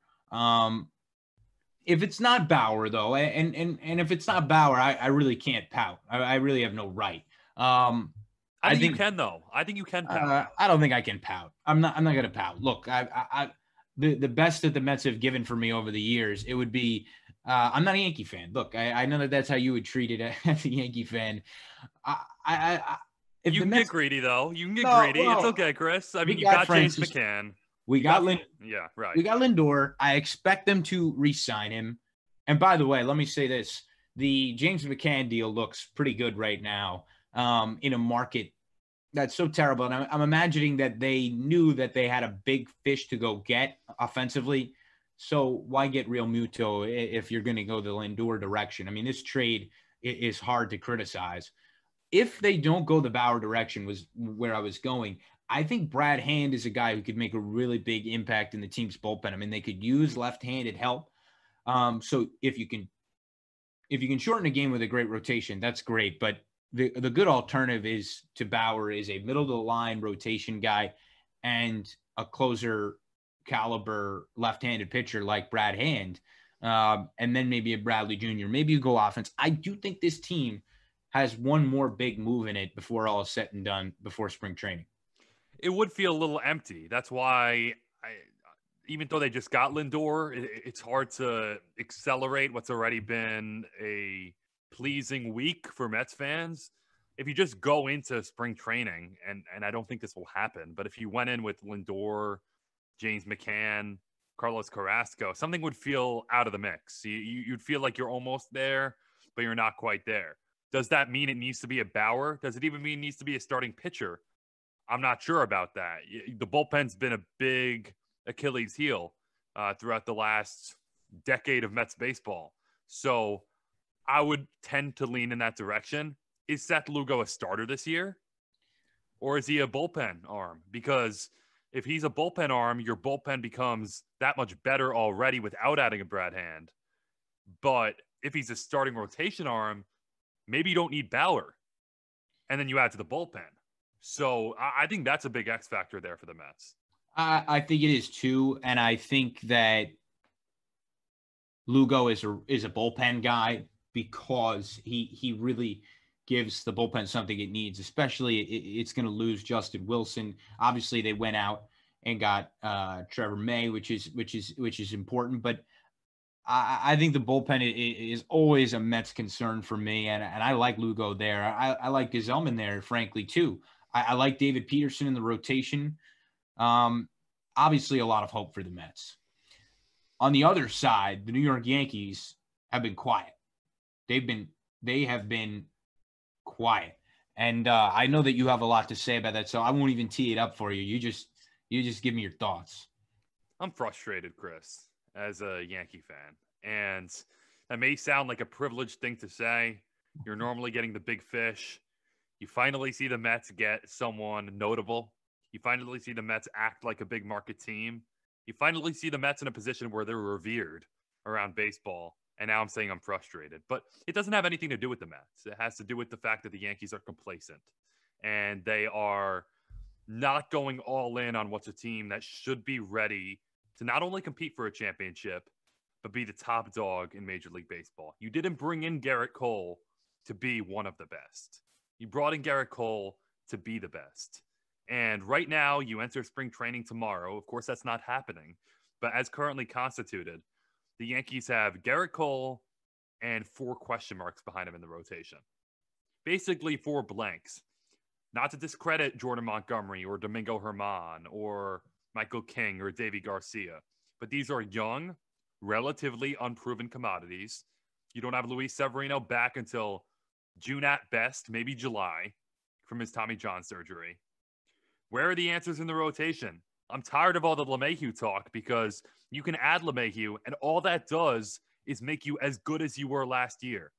And even that's arguable because you can't guarantee Luke Voigt's production that he put up last year. You can't guarantee DJ LeMahieu's production, which was MVP caliber and another batting title. So all it does is make you maybe as good as you were last year. Minus James Paxton, minus Masahiro Tanaka. This Yankee team has problems, and I feel like the fact that they've been silent just further enhances that point that this organization is complacent and they are willing to be one of the best, not the best. So you're trembling as a Yankee fan. I'm worried.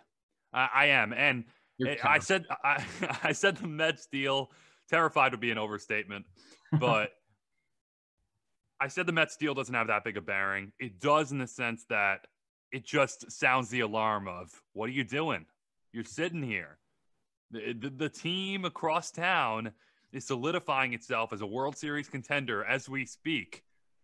And you're good enough to settle for just shy of what bounced you in Game 5 of the ALDS a season ago.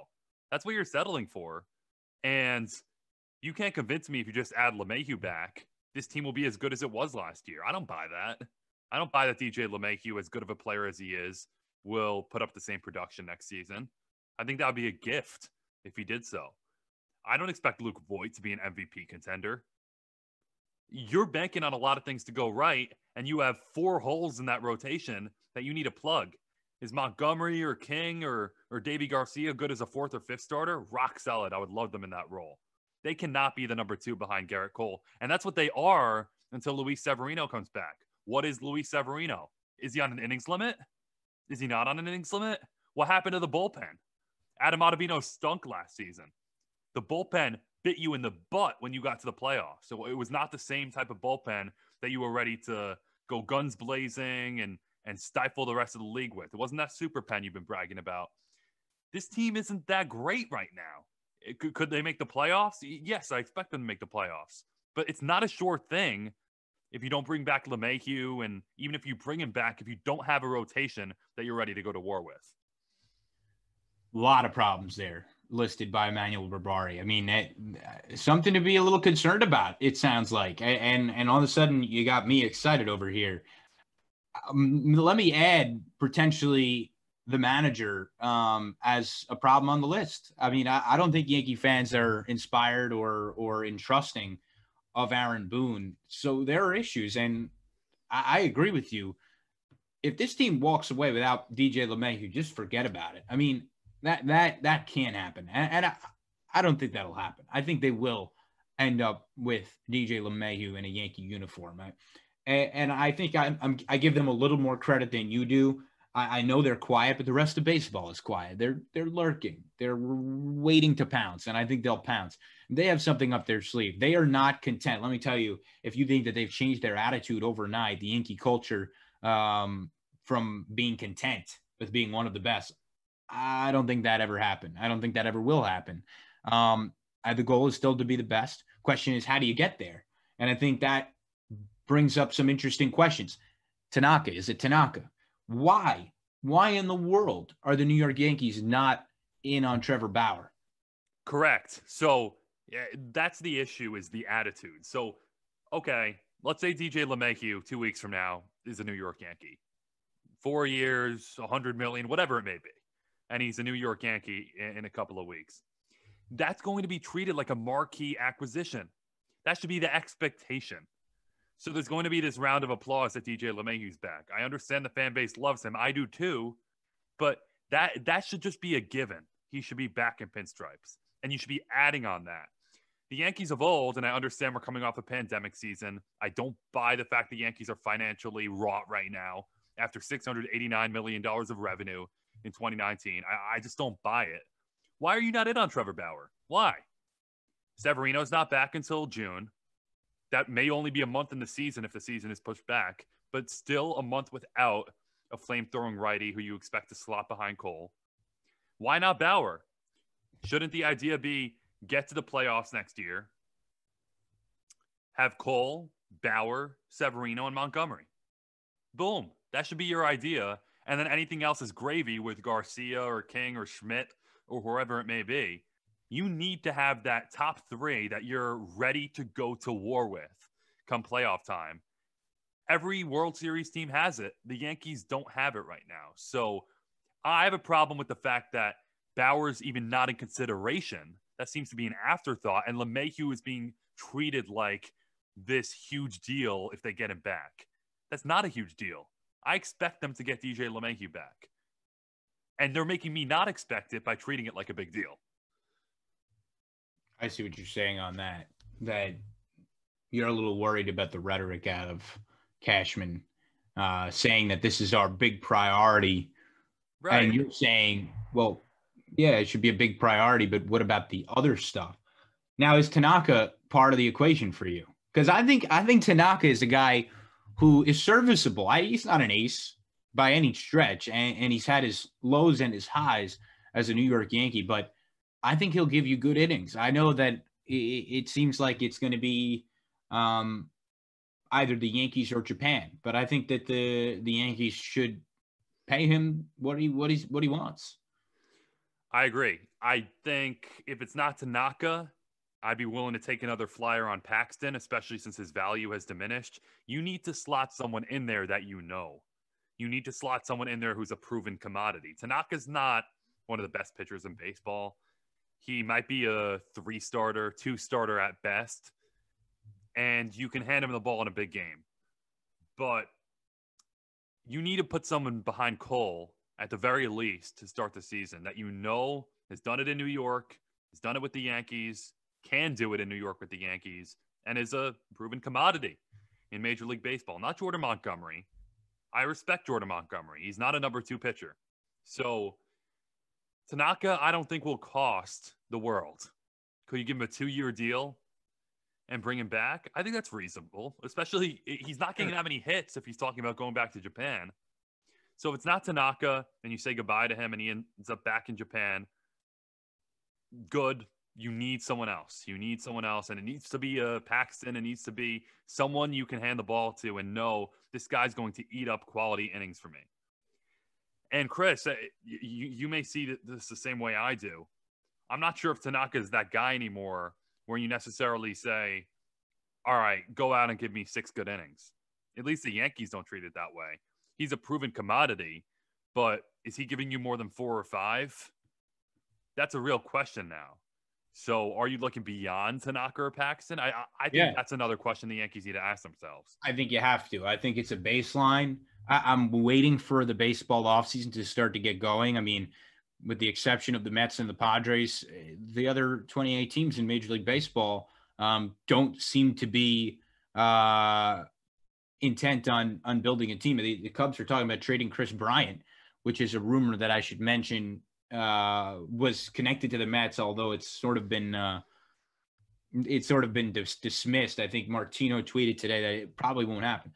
But yeah, the Yankees have more to do than, to me, just one piece in the rotation. And if you want to shorten games for somebody like Tanaka, who can't really promise more than 6 innings out of him, then reinforcing the bullpen would again make sense. That's been really the free agent focus of this team in the last many years. So I think that's the direction to go. Let me ask you this, though. Who scares you in this division? Obviously, Tampa Bay has, they're ripping it down a little bit here. And with that being said, it's a weak division. I know the Yankees look in terms of the entire American League. They want to chase a pennant. And if you do that, then you have some problems. But on a pure American League East level, they should be positioned with a DJ LeMahieu and let's say one other piece, James Paxton or Masahiro Tanaka. They're positioned to win that division. I agree. The Rays always scare me. I think they're going to find a way to put together a 90-win baseball team, regardless of what happens. The Blue Jays are on the up and up, so they may be a year away, but I still fear them in some ways. The Red Sox are a little further off in my mind, and the Orioles have some work to do, some serious work to do over the next couple of years to develop their young talent in the farm system. So, yeah, it's still the Yankees' division to lose, I would say, entering this year, even though they're trying to reclaim it from the Rays. I just don't like the notion of failing forward because the Yankees could regress next year, win 92 games, 93 games, win the East, and be far away from the best team in the American League. I think that's possible. So I don't want to be complacent because the rest of the division is getting worse and say, hey, the Rays traded Snell. We don't need to add Bauer. Because that's the way the rest of the league is operating and what we were complaining about before. All these teams say, you know what, we'll be competitive enough. We can sell our fan base on this bill of goods. Meanwhile, you're trading away a superstar. Now, the Yankees aren't doing the same thing Cleveland did or the Rays did with Snell. But I don't want to be complacent. I want, if the Yankees are serious about winning a championship, which they have to be over the next, let's say 2 years, this window is closing with these players all being cost affordable and Torres and Judge. If they want to win a championship, you have to completely obliterate this division. It shouldn't be a question that you're winning the American League East entering the season. I want to win it by 15 games and start focusing on the playoffs come August. That's my mindset. And I'm being a broken record here, but I don't think that's the front office's mindset. Yeah, I think that's where I disagree with you. I don't think that you give them enough credit. I mean, a front office that has really made every move to become the best team in the American League. And I know that they haven't done it yet. They haven't got that pennant. But they've put themselves in the position to get that pennant. Things have gone wrong at the last moment. They ran into some cheaters, for one. They did. And I'm the last apologist for the New York Yankees, but I don't think that this is I think you have a radical misunderstanding of their mindset and their goals. Their goal is to win a World Series. That would be one thing that I'd be sure of. Now, if they have a different idea about how to get there from you, then that's different. And you might be right that it's going to require more than they think. But the Yankees' goal is to win a World Series. I do believe that, as opposed to the Mets, where it hasn't been the case for so long, and finally is. That's territory the Yankees have always been in from my angle.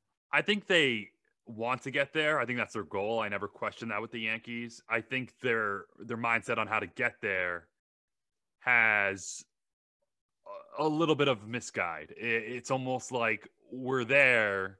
We'll get over the hump if we just give it another go rather than let's throw the killer punch. Because bringing in a Trevor Bauer would be that type of punch to the rest of the league that would say, hey, you know, the Yankees are here. They're the big dog. You know, don't mess with them. I view that as what it would do. That would be the symbol it would send. The Yankees view it more, and I'm not inside that boardroom, so I can't say this definitively, but based on their actions so far, they view it as we're good enough. We've been good enough. We're bound to win a title if we just keep going at it with the group we have. I think that's flawed because they haven't done it yet. And there have been teams better than them because there has been some of that complacency. And I think they've run into some bad luck, like you said. They ran into some cheaters. They ran into a brilliant Red Sox team that was not to be stopped in 2018. I think a slightly better Astros team in 2019.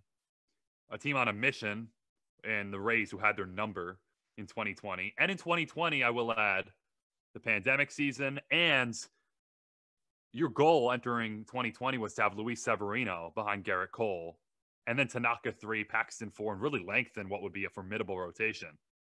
And Severino goes down with Tommy John. So I think that was a huge bad break where If Severino is behind Cole in that rotation, we wouldn't be having this discussion. I don't know which Luis Severino you're going to get once he's back in the fold. So the Yankees have their issues, and issues I want to see addressed sooner rather than later. Yeah, I mean, you almost have to build in the potential of injury, but I do agree with you. I think, look, this is a Yankee team that also has expenses, and they are looking at what the long-term books might look like. They have Garrett Cole signed for the next 8 years. They have Giancarlo Stanton for what, the next 10 years or something like that. And those are already 2 giant contracts on the books. And guess what? They know who they have to pay. Aaron Judge is going to need to get a contract similar, or it's going to break all the records. We'll see when we get there. Gleyber Torres is going to need a contract. I'm not sure what happens with Gary Sanchez. I would think that he might be one who doesn't. But just around that team, there are too many guys who are going to require that kind of money. And they're looking at it and they're saying, can we afford Trevor Bauer on $38 million a year? And no. No. And, I think if there's one team who can, $40 million is ridiculous. Is that the number, by the way? Well, is that the going rate? I mean, it isn't. It would break the record for AAV. The thing is that the understanding with Bauer is that he may get 4 or 5 years instead of something like 6 or 7 or 8 years. But the trade-off there is you have to pay him more AAV, average annual value.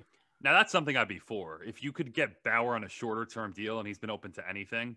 4 years, $120 million. I'd do that in a second, because when do you have to pay Gleyber Torres? Probably 3 or 4 years. That would be the idea. Exactly. And then you can team Cole and Bauer together and say, hey, get us 2 championships. I think that would be a mindset I'd be willing to take. But the question is, does someone give Bauer 7-8 years for that money and be stupid? And then you have no shot. So it's sort of a race to the bottom in Major League Baseball with these contracts. Nobody wants to make the stupid deal. Stupid being a thing that, is obviously subjective, but the game did it for a long time. There was a time where Prince Fielder got a 9-year deal. Robinson Cano, I want to say, was one of the first, the 10-year, 240. Pujols, 10 years. Pujols got a massive deal. This was the going rate. Ever since the Harper free agency, it seemed like baseball was tightening its checkbook a little bit, or at least saying on these long-term deals, I don't know. And Harper obviously was the exception to that. He got the 13 years or whatever it was. Maybe I'm mixing that up with another. Giancarlo got 13. But with the rare exceptions, the game has become a little bit wiser about these things, whereas basketball is not, whatsoever. But baseball, and I say wiser, but I also am a critic. And I also say the game is, I think it's been to the detriment of the fans that the offseason, which used to be, to me, such an exciting thing. I mean, I don't know if you remember, but the hot stove and the winter meetings, it was electric. I used to get out of school and get on the school bus and look to see what happened at the winter meetings. It is not like that anymore. The first big move came after the new year. And we've mentioned a lot how baseball can improve on this show and how they can attract the younger audience, how they can compete with the NBAs of the world. They're not helping themselves with this type of stagnant offseason. Think about how exciting it was the first few days of the NBA offseason and how much goes down, how much transpires, and how you're just glued to Twitter waiting for Woj or Shams. Baseball is nothing like that. They could. It could be very exciting. Whenever Jeff Passan tweets, I'm locked in. I'm waiting. I'm ready. I have his notifications on. It could be so much better. It's almost like they got to create a window. Everyone's off the books in 10 days. They got to do it and say, hey, here's your bidding period. Here's your bidding war. Go at it, because they are leaving a lot to be desired, and they're losing a lot of potential fans to bring into the mix by making their offseason, I don't even know how to describe it. It's putrid. Yeah, it's terrible. It's terrible. It's involved, basically, there have been 2 winners in this offseason, the Padres and the Mets, and otherwise no fan bases had the opportunity. But just the general intrigue that would, like, if you talk to a basketball fan, they kind of know what's happening with all of the big names and personalities in the sport. their potential to move, and there's just a great intrigue to it. As a result, the NBA is sort of on the mind of people year round. Baseball, on the other hand, goes into hibernation during the winter, and we forget that Major League Baseball exists until April comes around. So I think one of the problems is you talked about Harper and Machado. That was an extreme example of foretelling a future lockout. So much disconnect between owners and players and what players are worth. And that went into spring training before anything got resolved. The problem with the baseball offseason and the need for a window of sorts, and a week or two might be extreme, but maybe a month-long window they could institute. None of these teams have to sign anyone. It's just a period. Like DJ LeMahieu's unemployed right now. Does anyone have to sign him? No. He's a great player, so someone will. But if he just gets unsigned until April or May, that's allowed.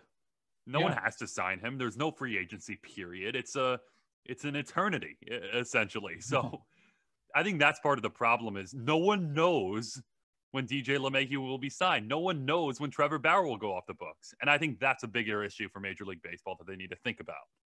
And we may wait a while to see what happens with Bauer. I mean, and you saw the union and the league have a big standoff this summer. Needless to say, lots of problems with Major League Baseball. Perhaps Rob Manfred should consider giving us a call and hiring us as outside consultants, because we have a couple of ideas, some unsolicited advice. But that'll do it for baseball on this edition of One on One. It is 12:43 in the morning on this early Sunday morning. On the other side of this break, we'll bring back Kayla Wetzel with us to go over some of the headlines of the week. I'm Chris Baccia with Emmanuel Barbari. This is One on One, New York's longest running sports call-in show.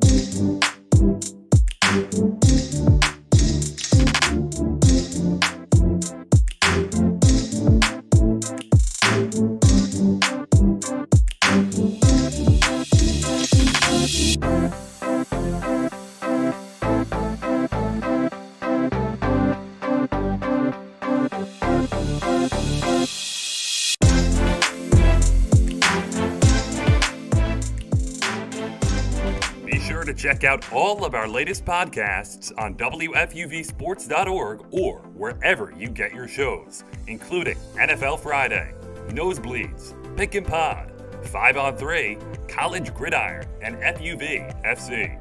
Also, our newest edition, Off the Air, diving into the station's legacy with its most prominent alumni. WFUV Sports, home to New York's longest-running sports call-in show and the flagship station of Fordham Athletics.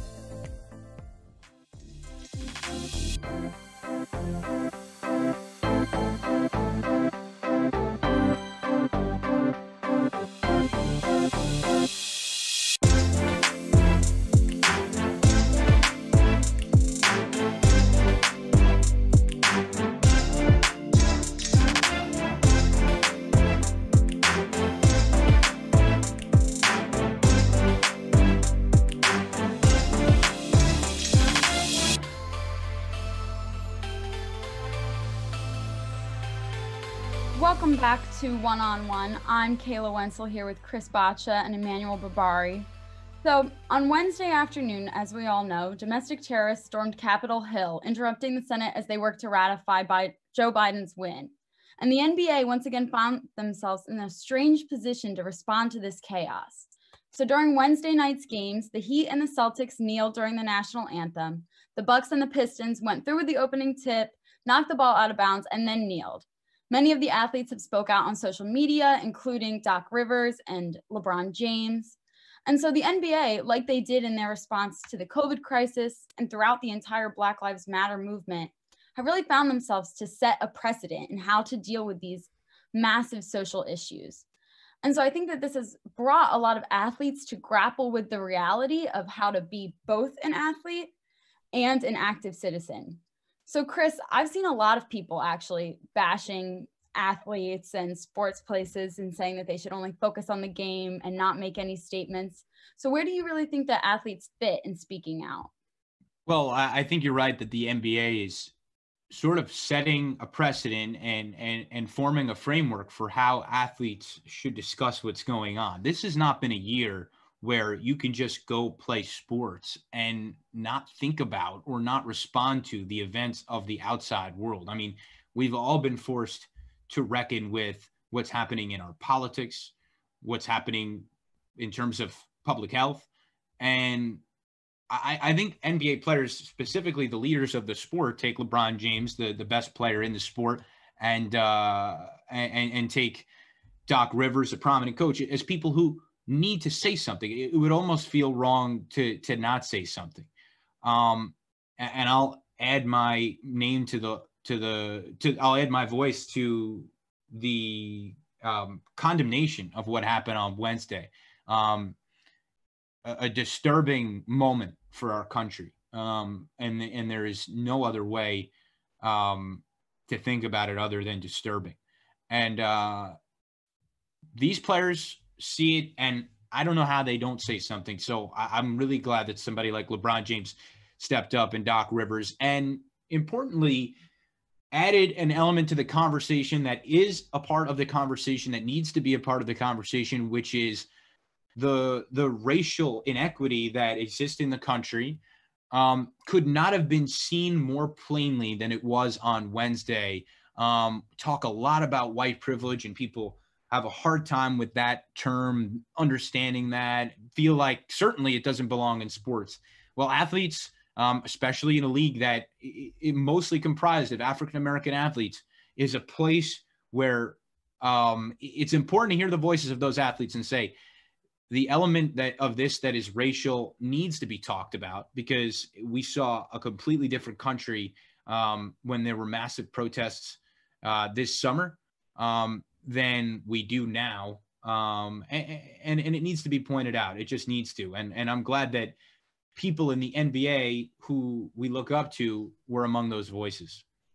I think one of the problems, Chris, we ran into this summer is it was turned into, okay, well, this is some sort of political upcharge.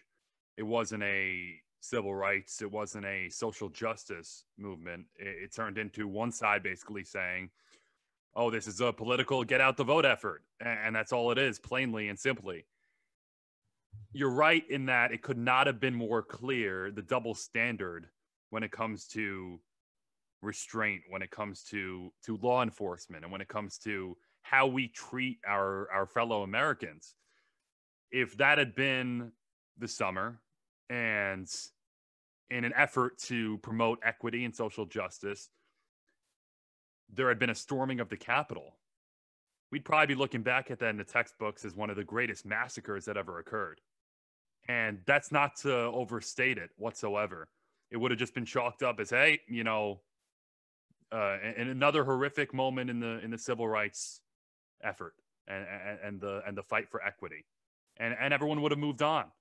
And that can't happen. It's not enough to accept that.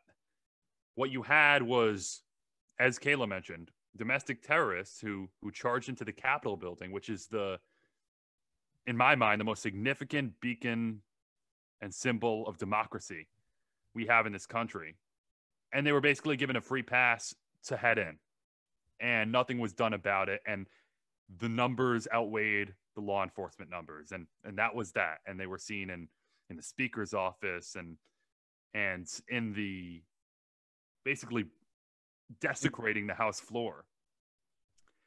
And to think that anyone of a different race or creed would have been allowed that access, I think you're lying to yourself. So when we use the terms, you know, white privilege, and when NBA players speak up, and NBA players kneel, you know, people talk so much about protests and rioting. People went as far to have a problem with people executing the most nonviolent protest measure there is, which is taking a knee. And all of a sudden we're picking and choosing which ones to get frustrated at. I just think there's a lot of disconnect, and you can't fault people like Doc Rivers or Greg Popovich for making their platform heard Because Chris, as you know, this entire year, you can't go about your daily life without hearing about one of these events and having a reckoning as to what's going on. So there are double standards. And if you think there aren't, and it's just being shoved in your face and you're uncomfortable with it, I think there needs to be some sort of reevaluation and some sort of conversation about what's actually transpiring. Because if those had been foreign actors or even domestic actors of a different race, it would have been treated in a far different light.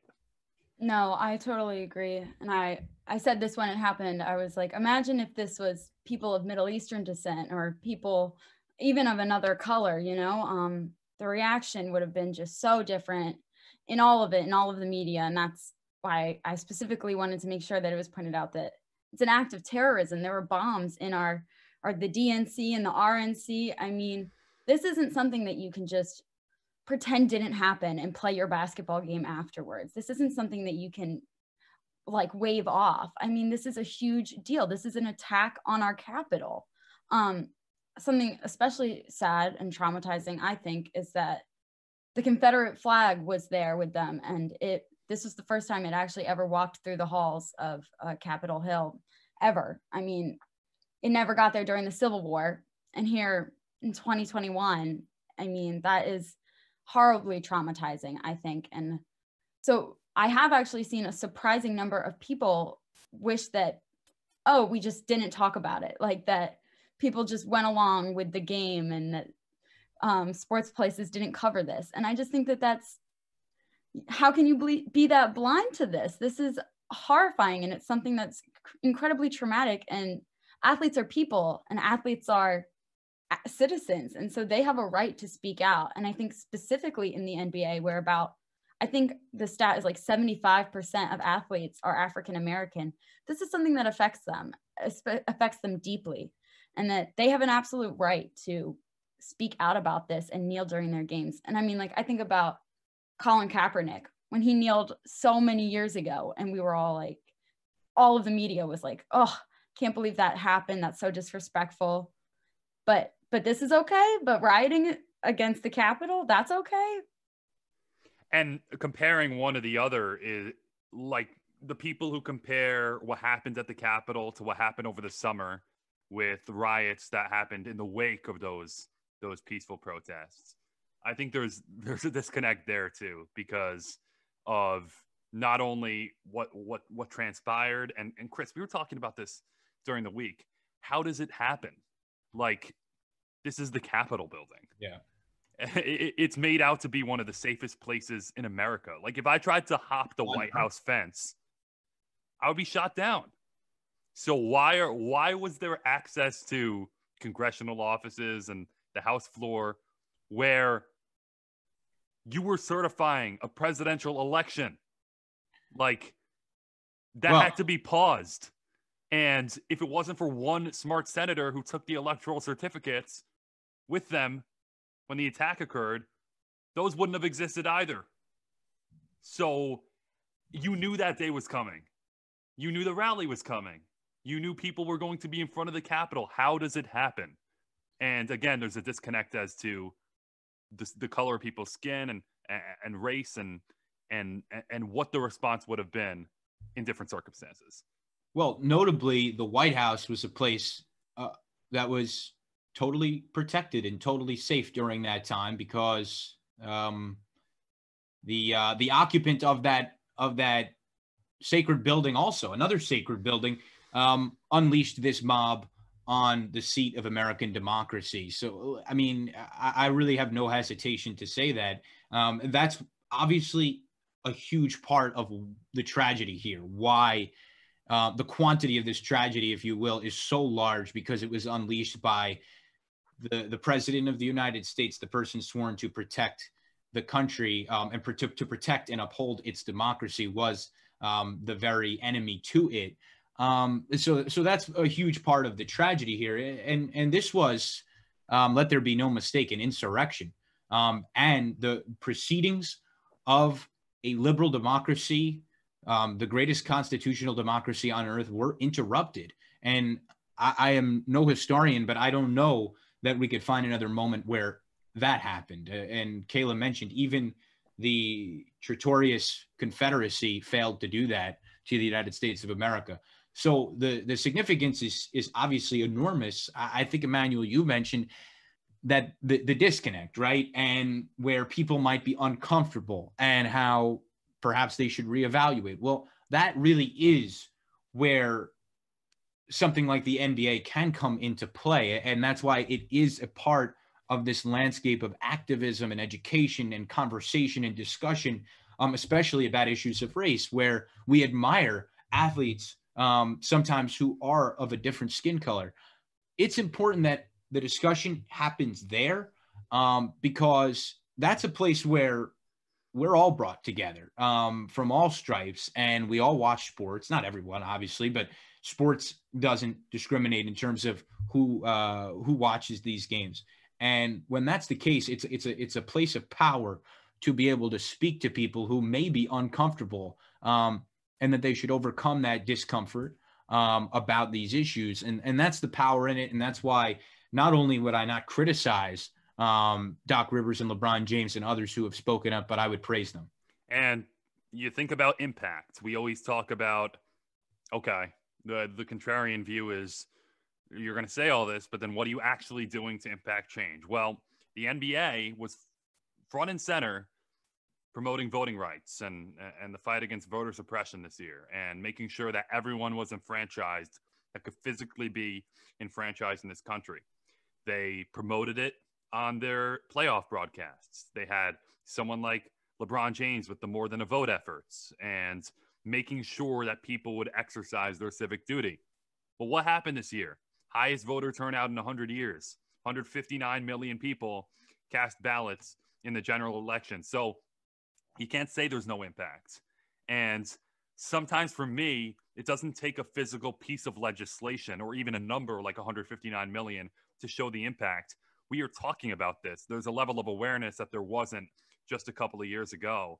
And people on social media or just in their daily lives, talking with their families, are actually noticing the double standard from what happened over the summer versus what happened with people storming the biggest beacon of American democracy on Wednesday. So people have that awareness. And I think the NBA and professional sports, Chris, has a large role in promoting that, and people can actually see it now.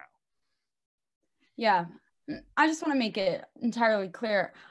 I'm grateful that there was de-escalation and it wasn't a massacre at the Capitol. I would just like to see that treatment of de-escalation and negotiation and not bullets and things like that applied to all situations. But kind of following up with impact and how this has impacted the players, Kyrie Irving sat out of the Nets' win against Philadelphia on Thursday and the Nets' loss in Memphis on Friday, citing personal reasons. Some reports say that it's because of the attack on Capitol Hill. Others say that Irving just did not want to play.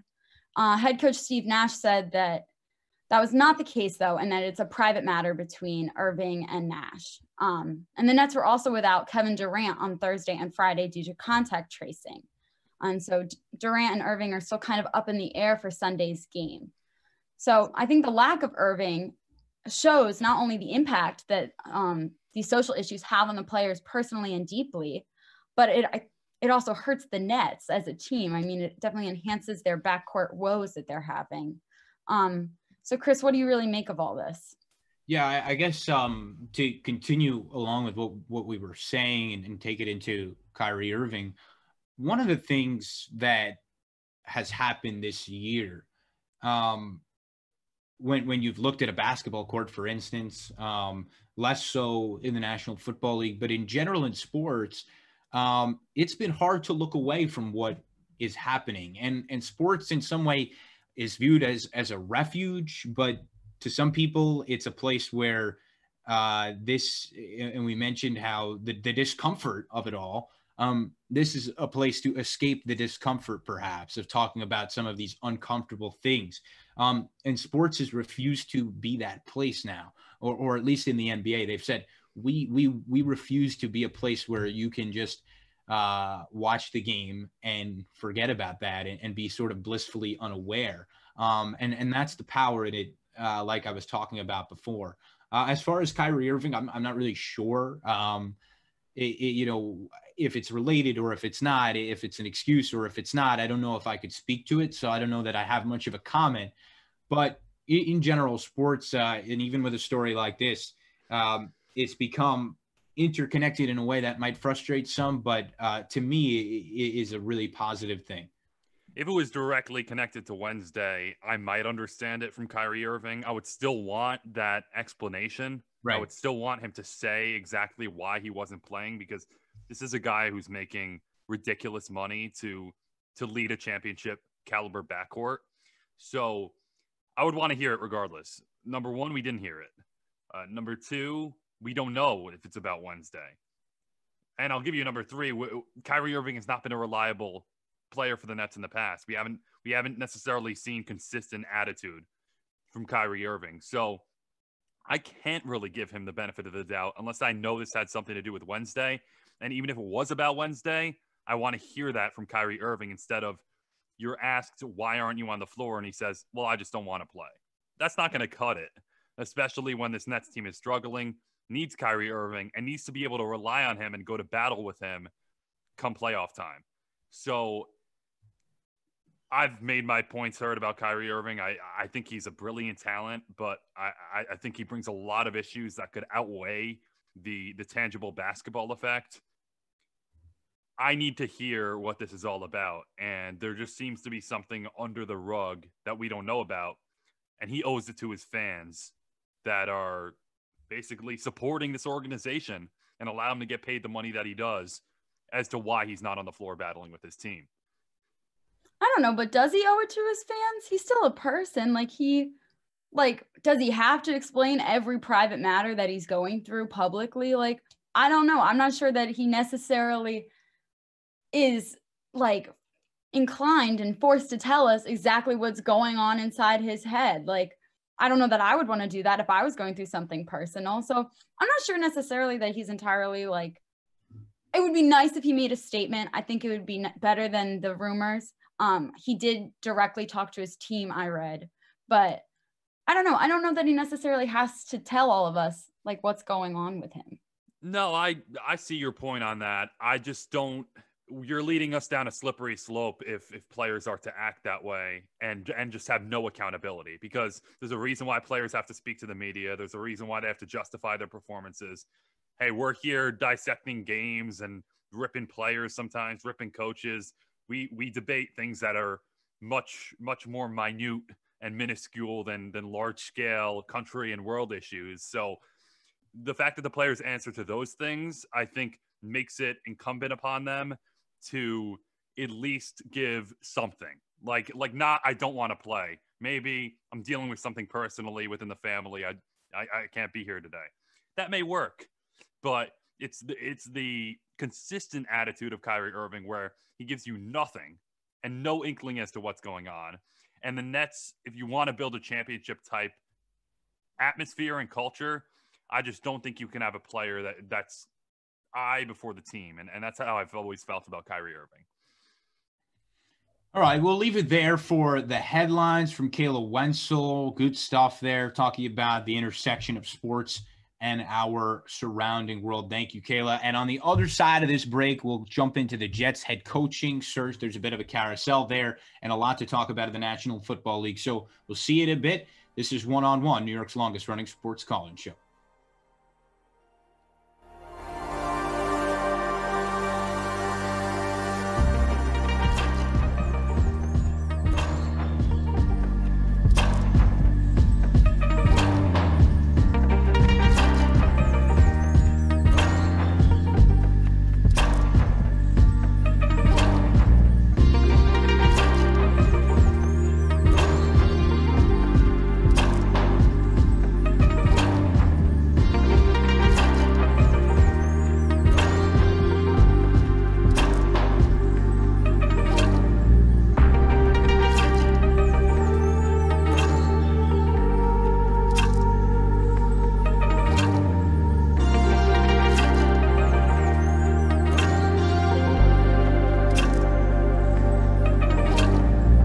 One on One has a brand new YouTube channel. Subscribe to WFUV Sports to catch our simulcast Saturday nights and get notifications so you never miss another show. Miss the show? You can find on-demand segments, interviews, and highlights every week. WFUV Sports, home to New York's longest-running sports call-in show and the flagship station of Fordham Athletics. It's WFUV and WFUV HD, New York. Listener-supported public media from Fordham, the Jesuit University of New York. Right here on 90.7 FM, WFUV.org, and WFUVSports.org. This is One on One, New York's longest-running sports call-in show on 90.7 FM, WFUV.org, and WFUVSports.org.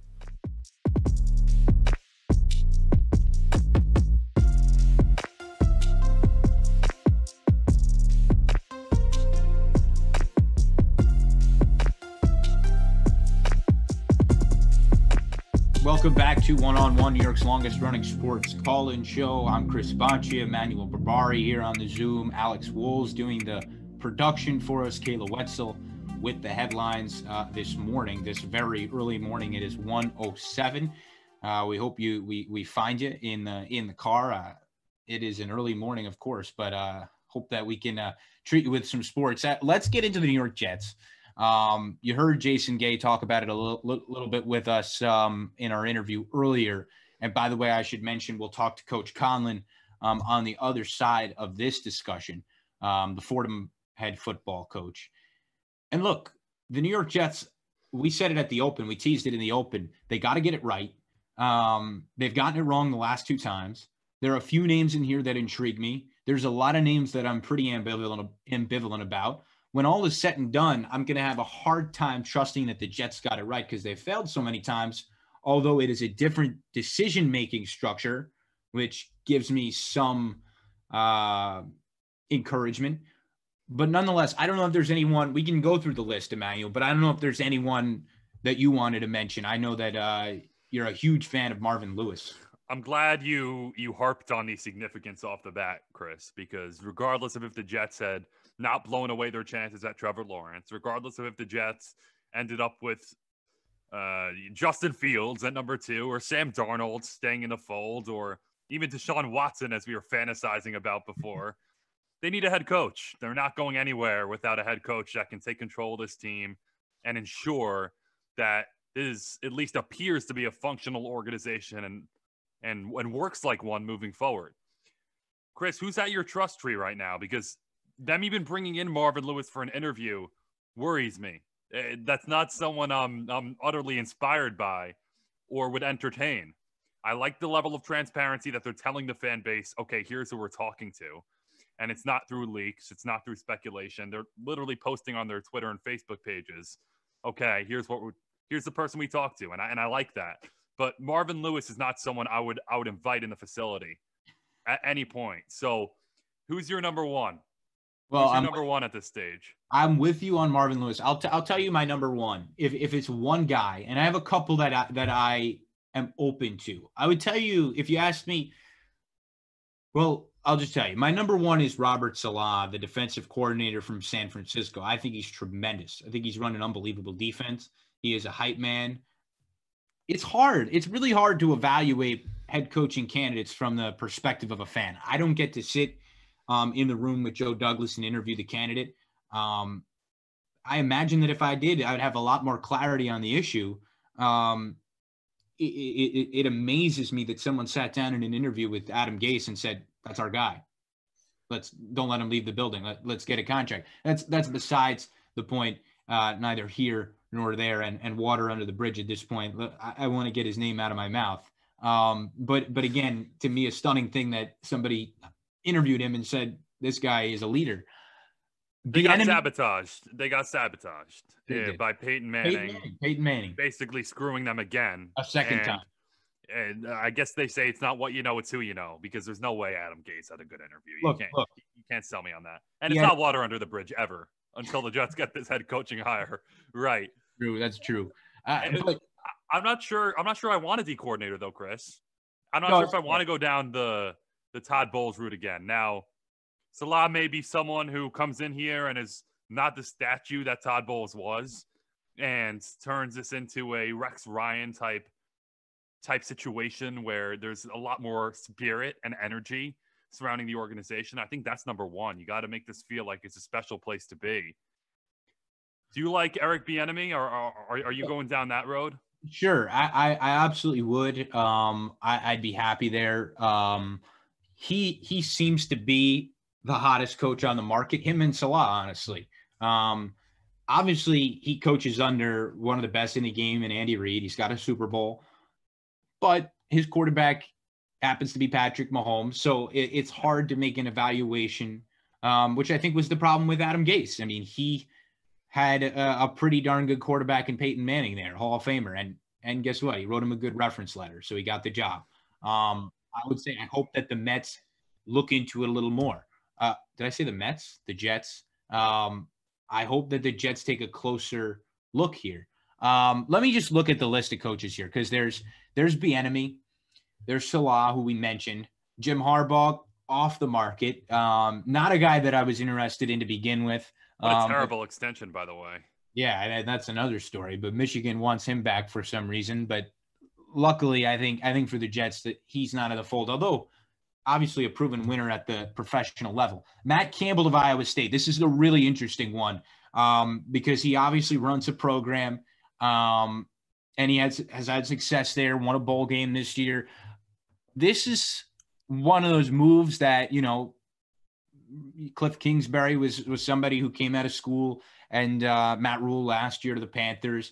This is the kind of thing that feels like a little bit of a splash. I mean, I would love for the Jets to make a splash the way the Las Vegas Raiders did when they got John Gruden. It doesn't seem like there's any must-have candidate on the market. But Matt Campbell's somebody from college. Dan Mullen's somebody from college, from the University of Florida, who's interesting because they have a quarterback who's coming out in Kyle Trask. Brandon Staley is the Los Angeles Rams defensive coordinator. So, importantly, a lieutenant of a great coach in Sean McVay. Eberflus, tough name, the defensive coordinator. that might knock him off the list. Knock him off. Defensive coordinator in Indianapolis. Obviously, a very good defense and a very good team. And then this one is the one that just gets me. And there are a few others that, second tier guys, but then the Jets are getting in contact with Brian Schottenheimer, the Seahawks offensive coordinator and the former OC. Not working. That will never be okay with me. That is right up there and probably surpasses the Marvin Lewis interview. I say don't talk to him. Don't get him near this team. I don't even want him as a coordinator. I don't want him as a support staff guy. Don't make him the water boy. I do not want Schottenheimer near this organization. No dinks and dunks. No 5-yard in routes that end up getting broken up. No Schottenheimer. No Schottenheimer. And there's not a Jet fan who likes the guy, so it would be a bizarre direction.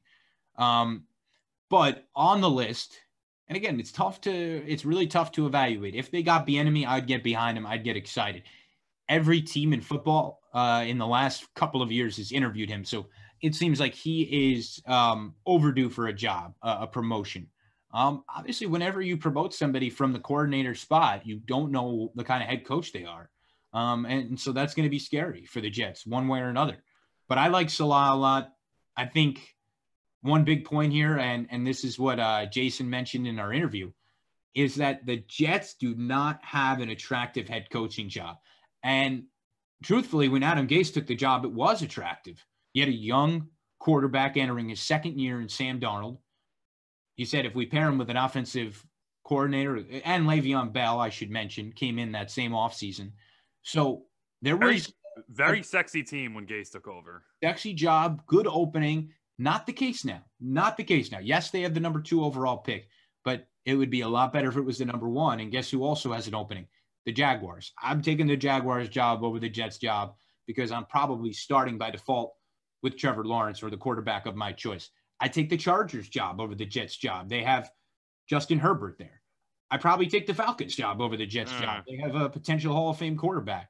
And I'm taking the Texans job barring the unforeseen with Deshaun Watson, they have a franchise quarterback there. The Jets do not have an attractive opening on this market. See, that's where I disagree with you. I would not want to be in Jacksonville over New York.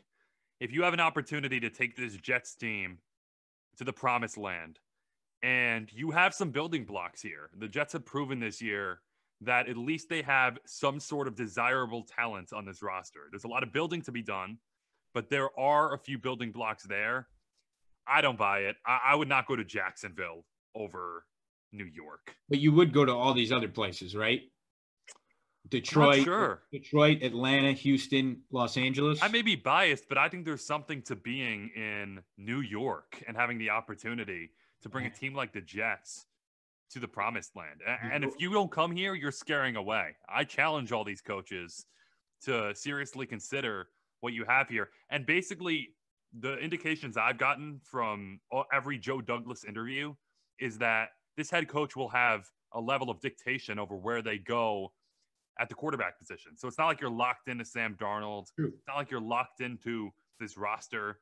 You have a lot of agency here in the biggest market in the league.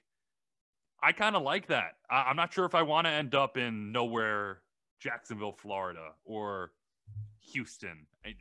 I don't know if I want to. Well, I mean, just by virtue of having a better pick, the Jaguars' job, to me, I mean, you get the choice of your quarterback out of the class. If you're the Jets, you get the second choice. Big drop off there.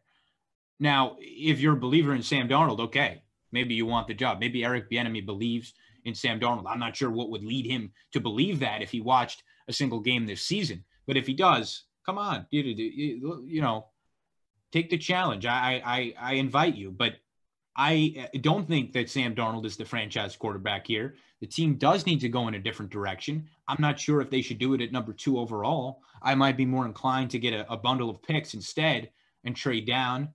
But this is all an open question. And we'll see how Justin Fields plays tomorrow night on Monday Night Football, on Monday Night Football, the national championship.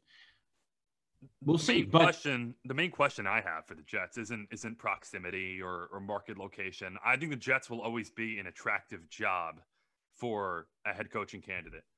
I think it's a very undefined market. Like, remember when they were going after their last head coach and it was, Mike McCarthy or Matt Rule?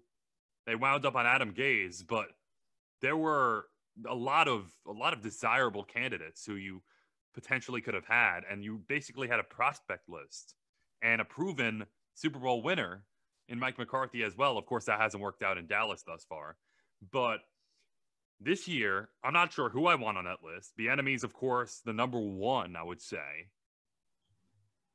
Am I crazy to not want a college coach?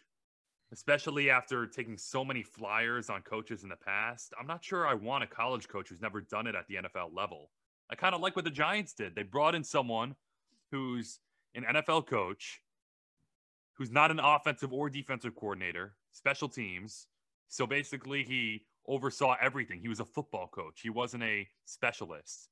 So whoever I bring in, if they're a coordinator, I want them to know offense and know defense like the back of their hand.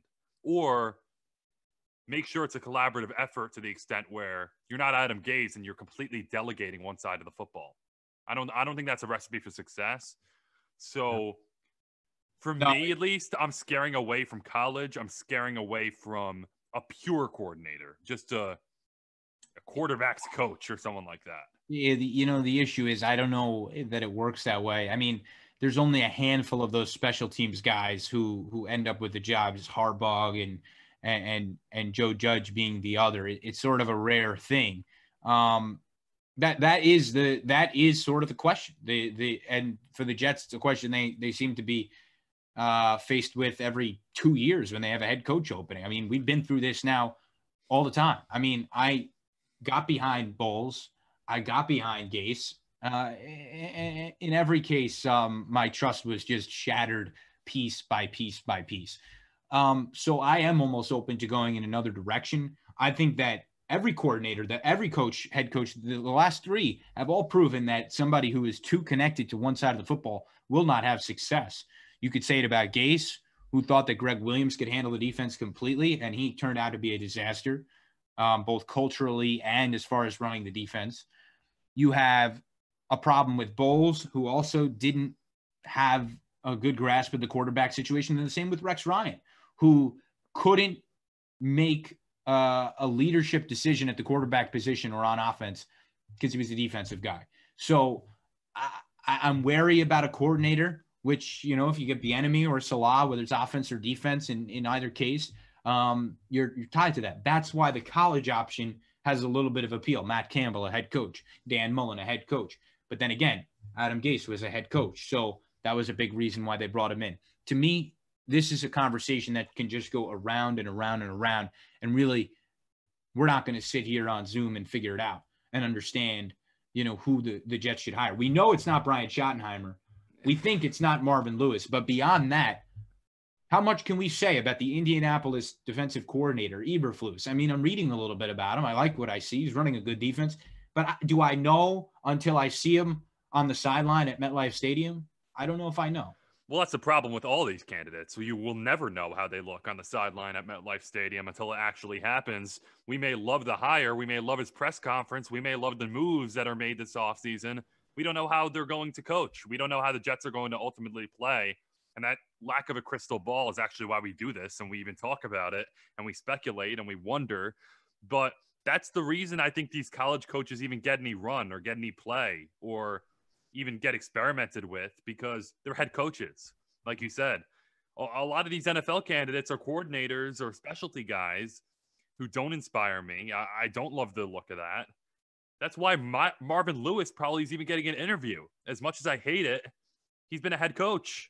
So, and he's got the playoffs 7 times. Right. So as much as I despise him even getting an interview, he's been a head coach, and you don't get many of those candidates who have been an NFL head coach. So unless someone surfaces, I'm willing to sit back. I guess enjoy the ride would be the wrong word, but watch it unfold and then hope for the best, because I have no idea. They could hire Belichick, and I wouldn't know if they'd be good unless the Jets went 10-6 next year. I need to see it unfold with my own eyes, just like the Knicks right now. They're 5-4.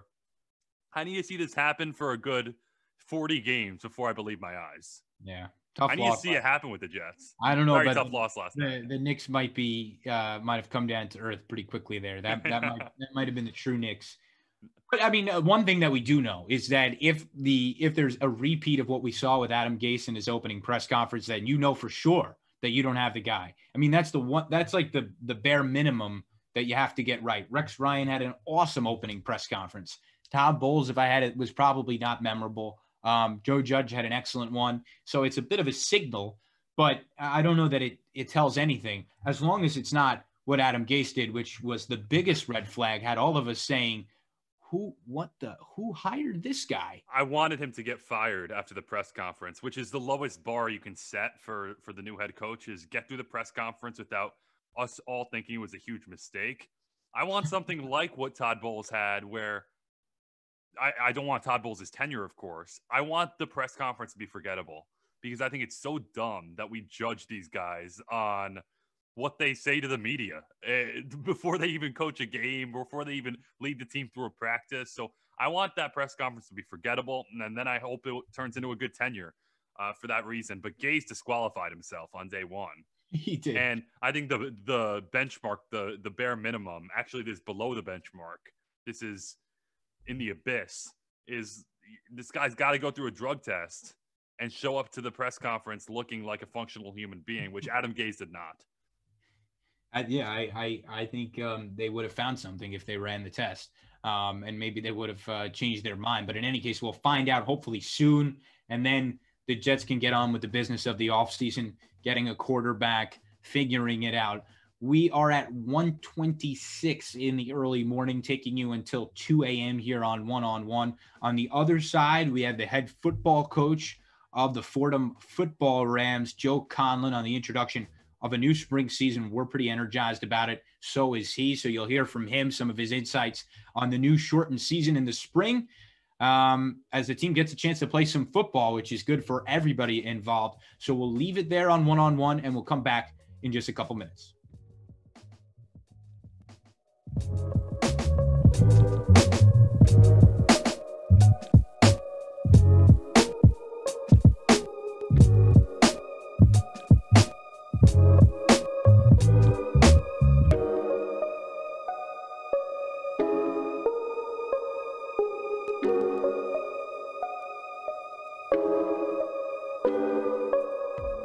Be sure to check out all of our latest podcasts on WFUVsports.org or wherever you get your shows, including NFL Friday, Nosebleeds, Pick and Pod, 5 on 3, College Gridiron, and FUV FC. Also, our newest edition, Off the Air, diving into the station's legacy with its most prominent alumni.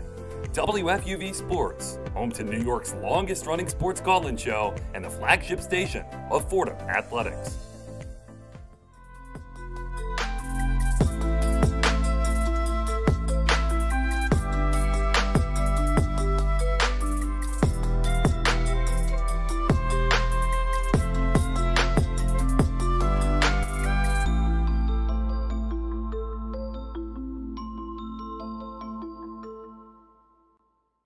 Welcome back to One-on-One, New York's longest-running sports call-in show. I'm Chris Boccia with Emmanuel Barbari, and we have a special guest this morning. Fordham men's football head coach Joe Conlin joins us.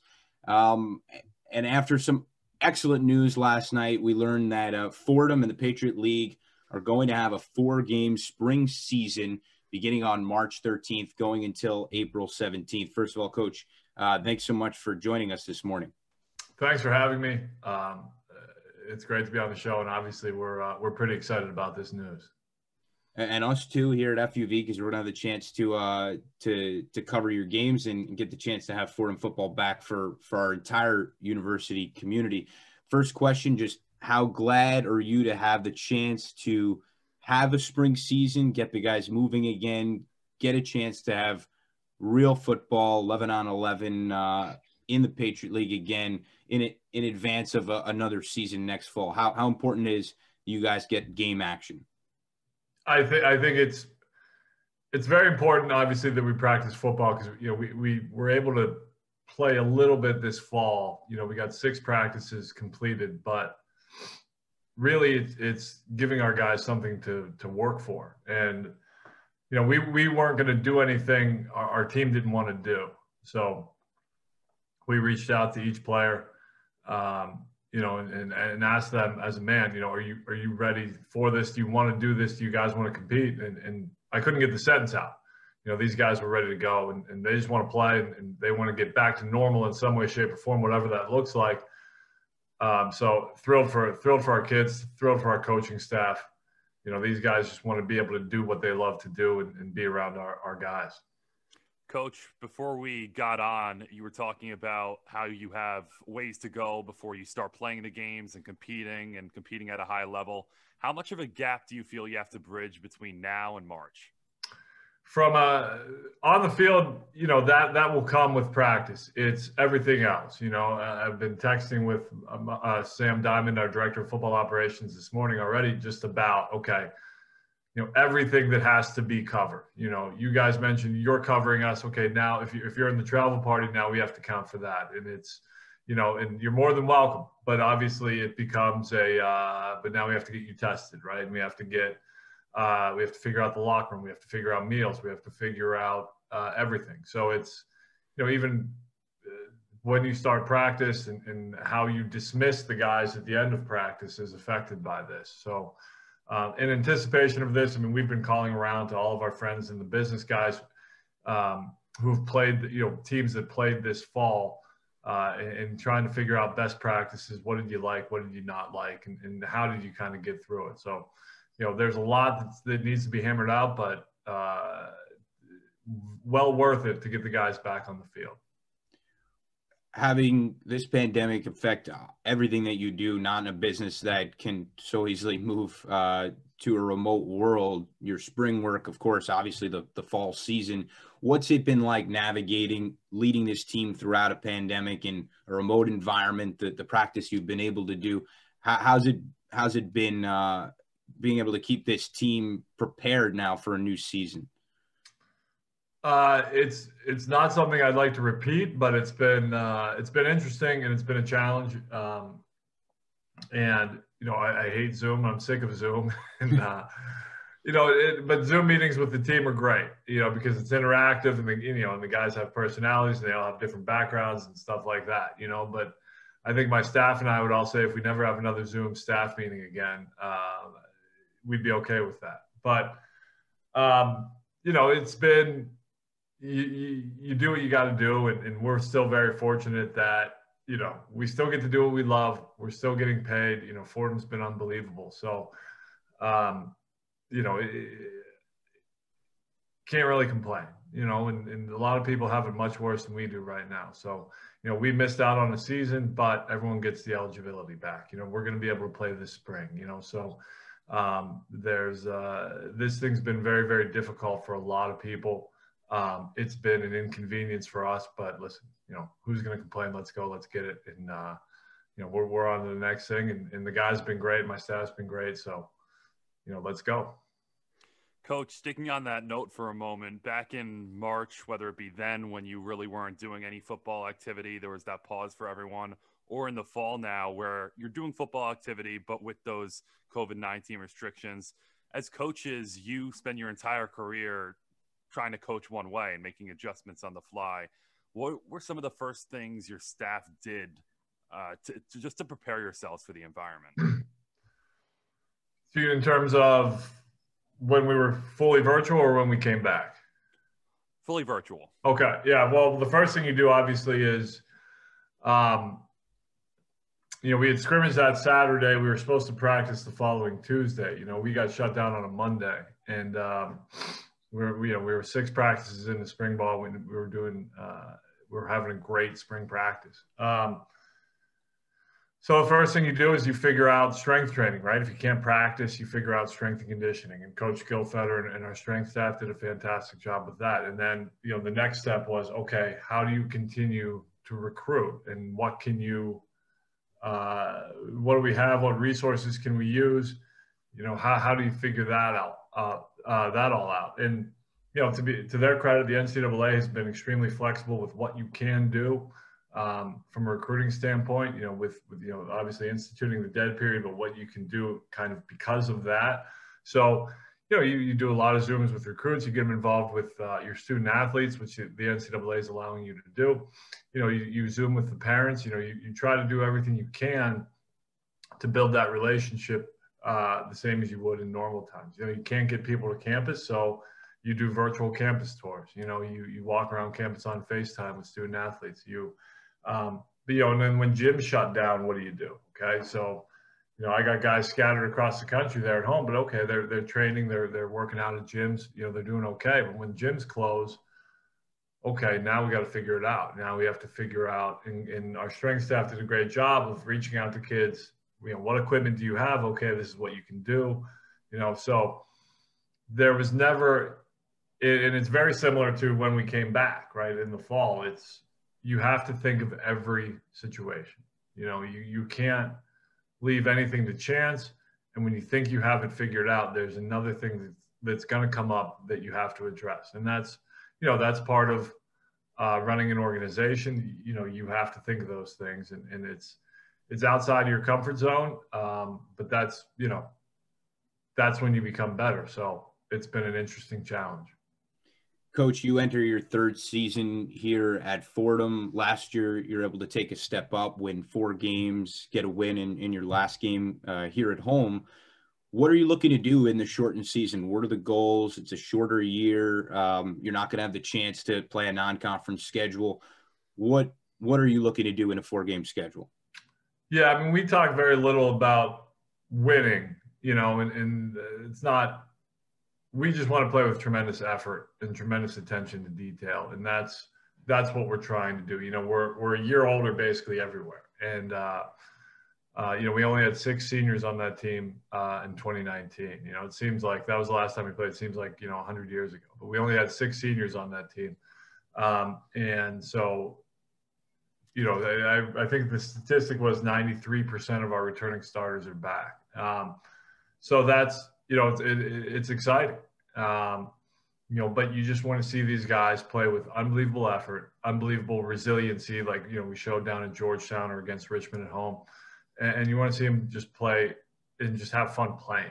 That's really what we strive for every game. Just look like you're having more fun than they are, play harder, play smarter, and let's get after it. Coach, short one, what did you learn about your team this fall? That's a good question. I learned that, the guys we have really love it, and they really impressed me with their maturity and self-discipline. 19-year-olds under pretty serious restriction, away from their parents, can go one way or they can go another. And I thought our guys did an unbelievable job. Probably better than 19-year-old me would have done.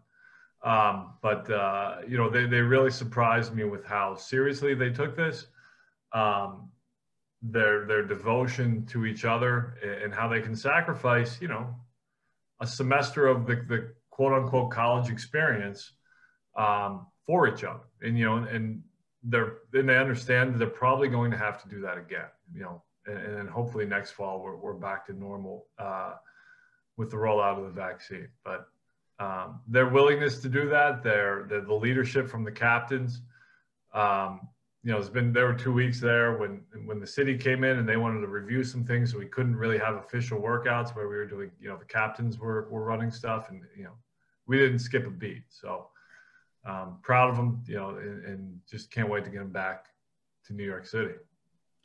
Coach, final one for you. Your quarterback, Tim DeMora, out a junior now, stepped up in a big way in the Patriot League last year, led the league in passing yards per game, passing touchdowns.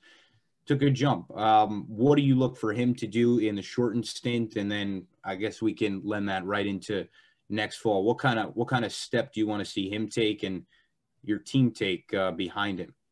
Yeah, I mean, Timmy's had an unbelievable offseason.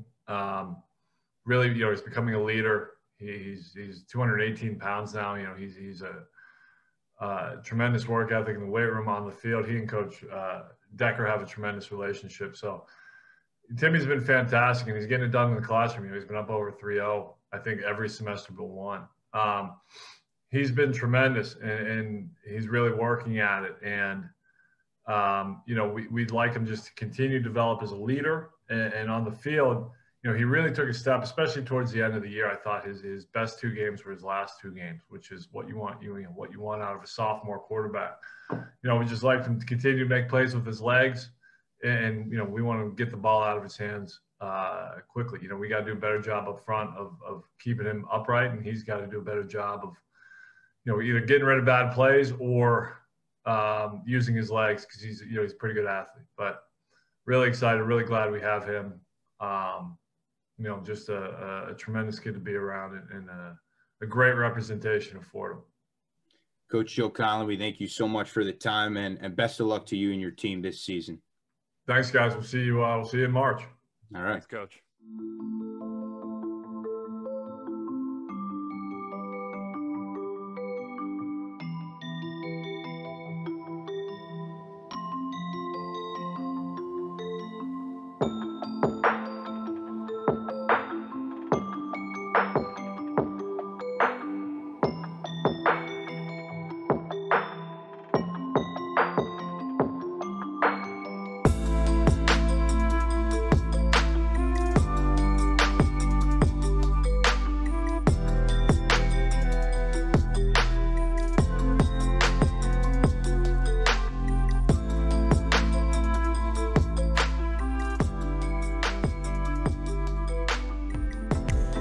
To support the WFUV Sports Department, visit support.wfuv.org to become a member or make a one-time donation. WFUV Sports, home to New York's longest-running sports call-in show and the flagship station of Fordham Athletics.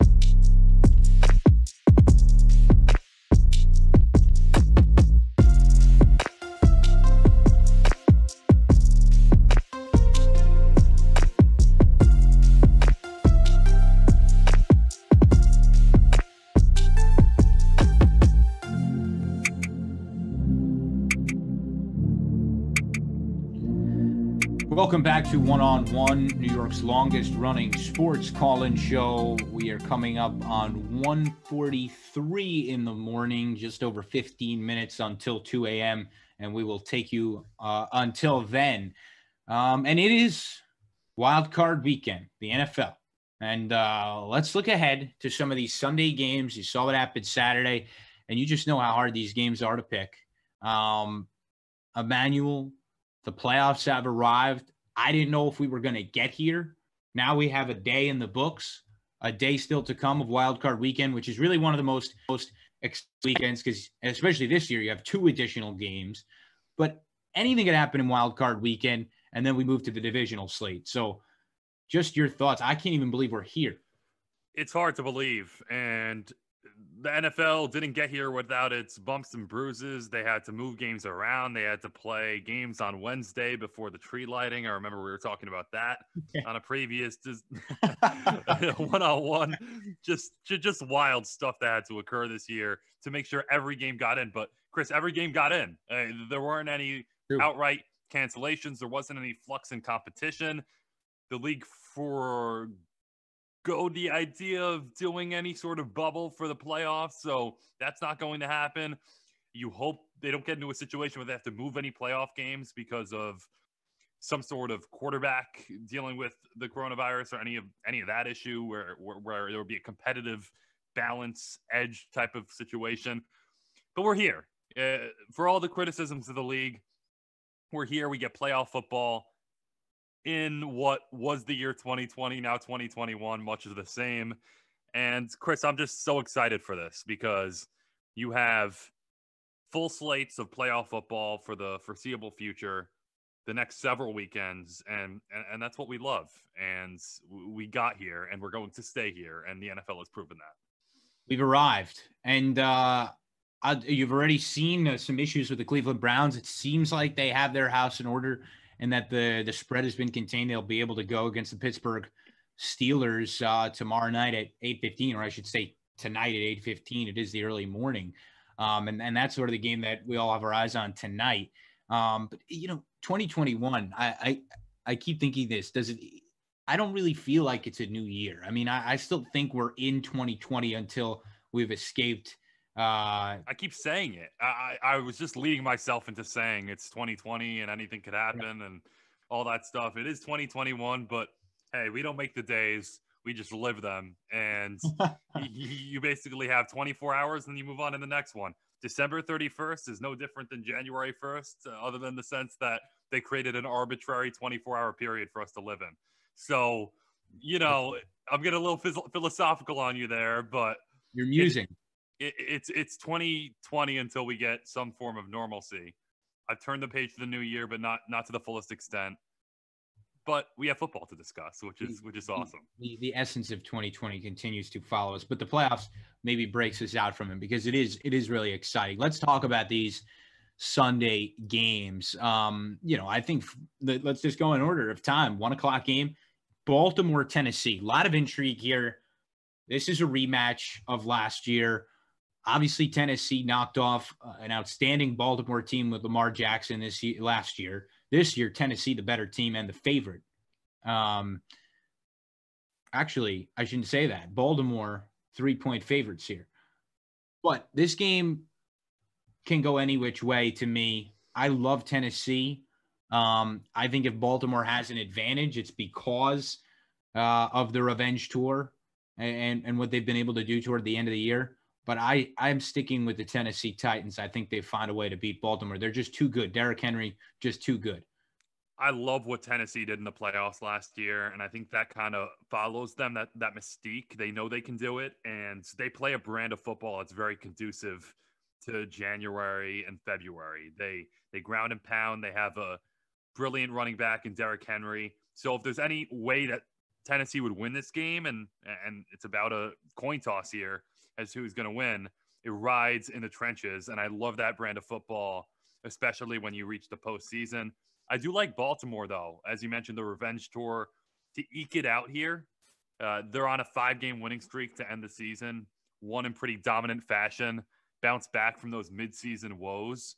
So I think Lamar Jackson in Baltimore, they have that fresh in their mind, that pain of last season when Tennessee was kind of on a mission and stormed in there and defeated Baltimore. So I like the Ravens, but I think it's going to be a very competitive football game and exactly the type of game you want to kick off the day. And then at 4:40, it's Chicago and New Orleans. This obviously the big the game. If there were to be a blowout, this would be the one of the day.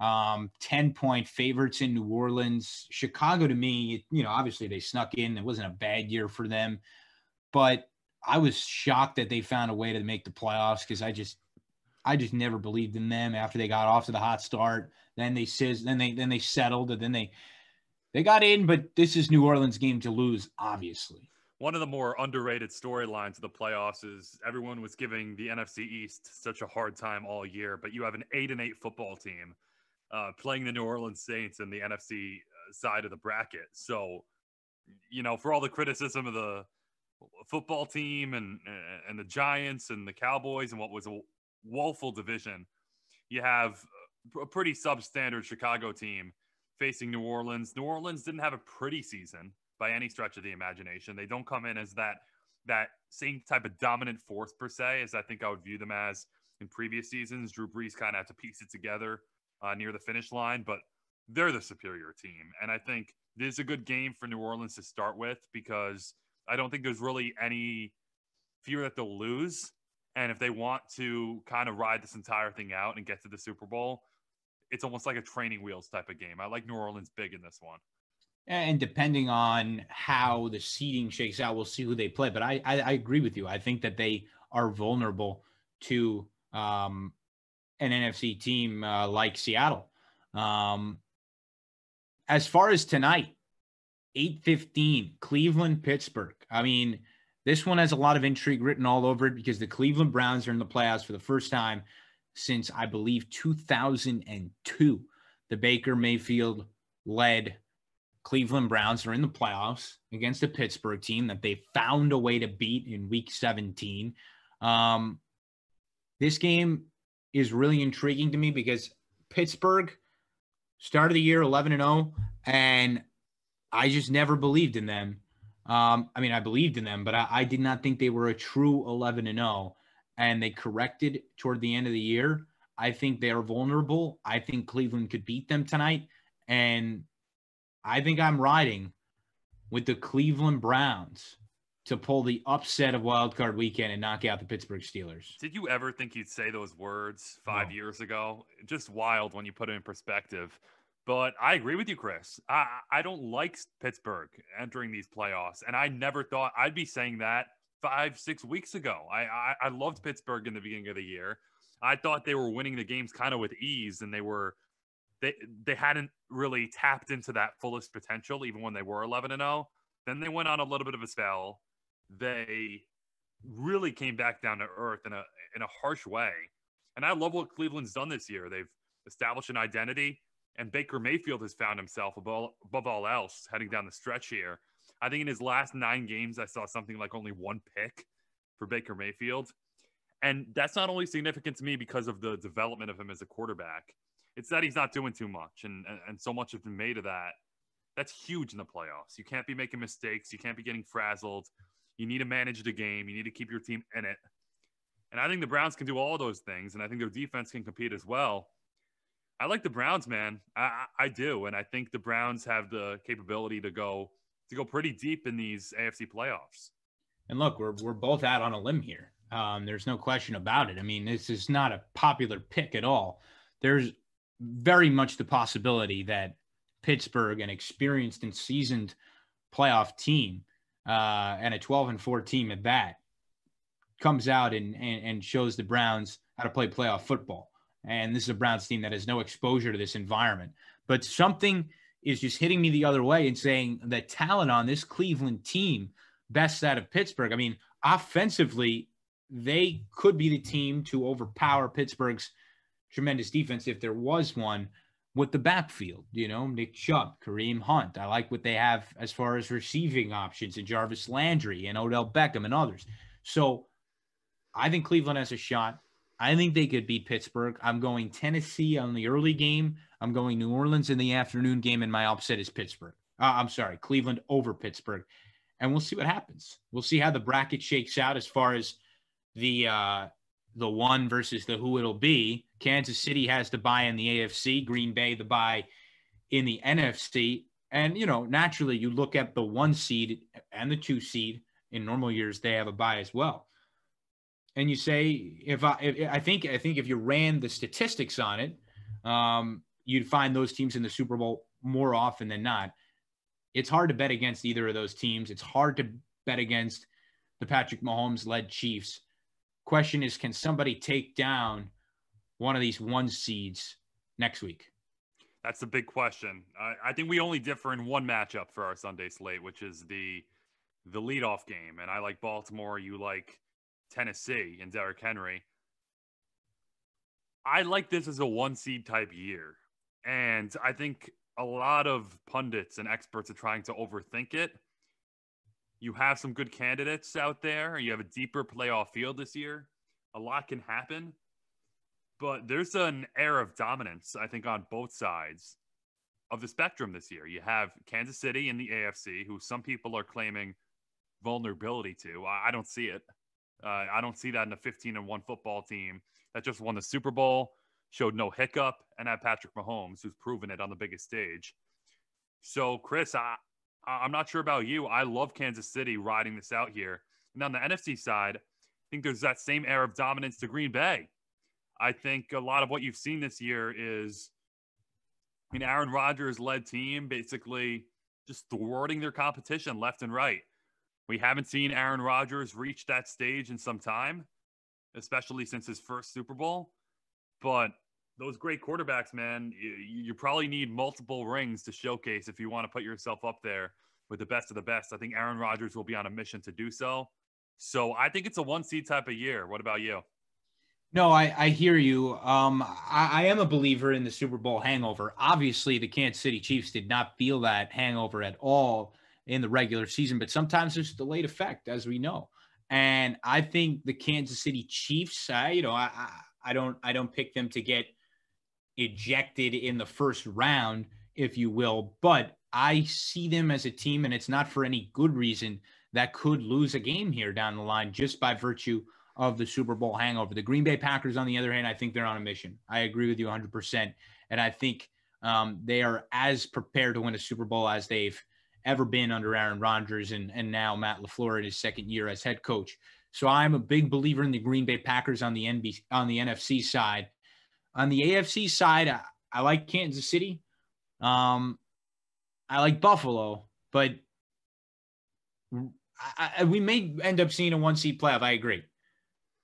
But the team that I've been talking about really all year, from the beginning of the year, preseason, and then even midway through when they showed like they were having hiccups, was the Seattle Seahawks. And they were having problems, and they were showing on defense that they couldn't get it together. Well, they turned that around toward the end of the year. It ended up the offense and defense sort of traded places, and the offense started to have issues. I think they get it together here. You saw them do it against the Rams. I think they march. If I'm predicting something, it's a Seahawks Green Bay Packers championship game that we're all going to be glued to. And I think when all is said and done, the Seattle Seahawks are in the Super Bowl, and I'm picking them to win it. Wow. So you have Seahawks in the Super Bowl winning it all. Green Bay, KC on my end, and what a high-profile matchup of Mahomes and Rodgers. On your end, the NFC Championship game would be quite the spectacle. Yeah, you go Rodgers against Russell Wilson. You got Green Bay, Seattle, duking it out for the right to go to the Super Bowl. So let's crown our champions, Chris, in these final few minutes. I'm going with hangover not to take effect until the Super Bowl, the game. The hangover, with all the juice that comes with the Super Bowl, the narrative of the Super Bowl hangover won't take effect until Aaron Rodgers wins his second ring against Patrick Mahomes and the Kansas City Chiefs. So they will lose in the big game, and the Green Bay Packers, my Super Bowl champion. Look, as I said, I think it's Seattle. I think Russell Wilson is an all-world quarterback. I think he gets his second ring. I think that in Russell Wilson, you have a guy who I want when I'm down with minute and 22 to go and no timeouts. That's who I want the ball in his hands. I wouldn't, I wouldn't say that I don't feel that way about Patrick Mahomes or Aaron Rodgers. Don't get me wrong, but I think Seattle's a more complete team.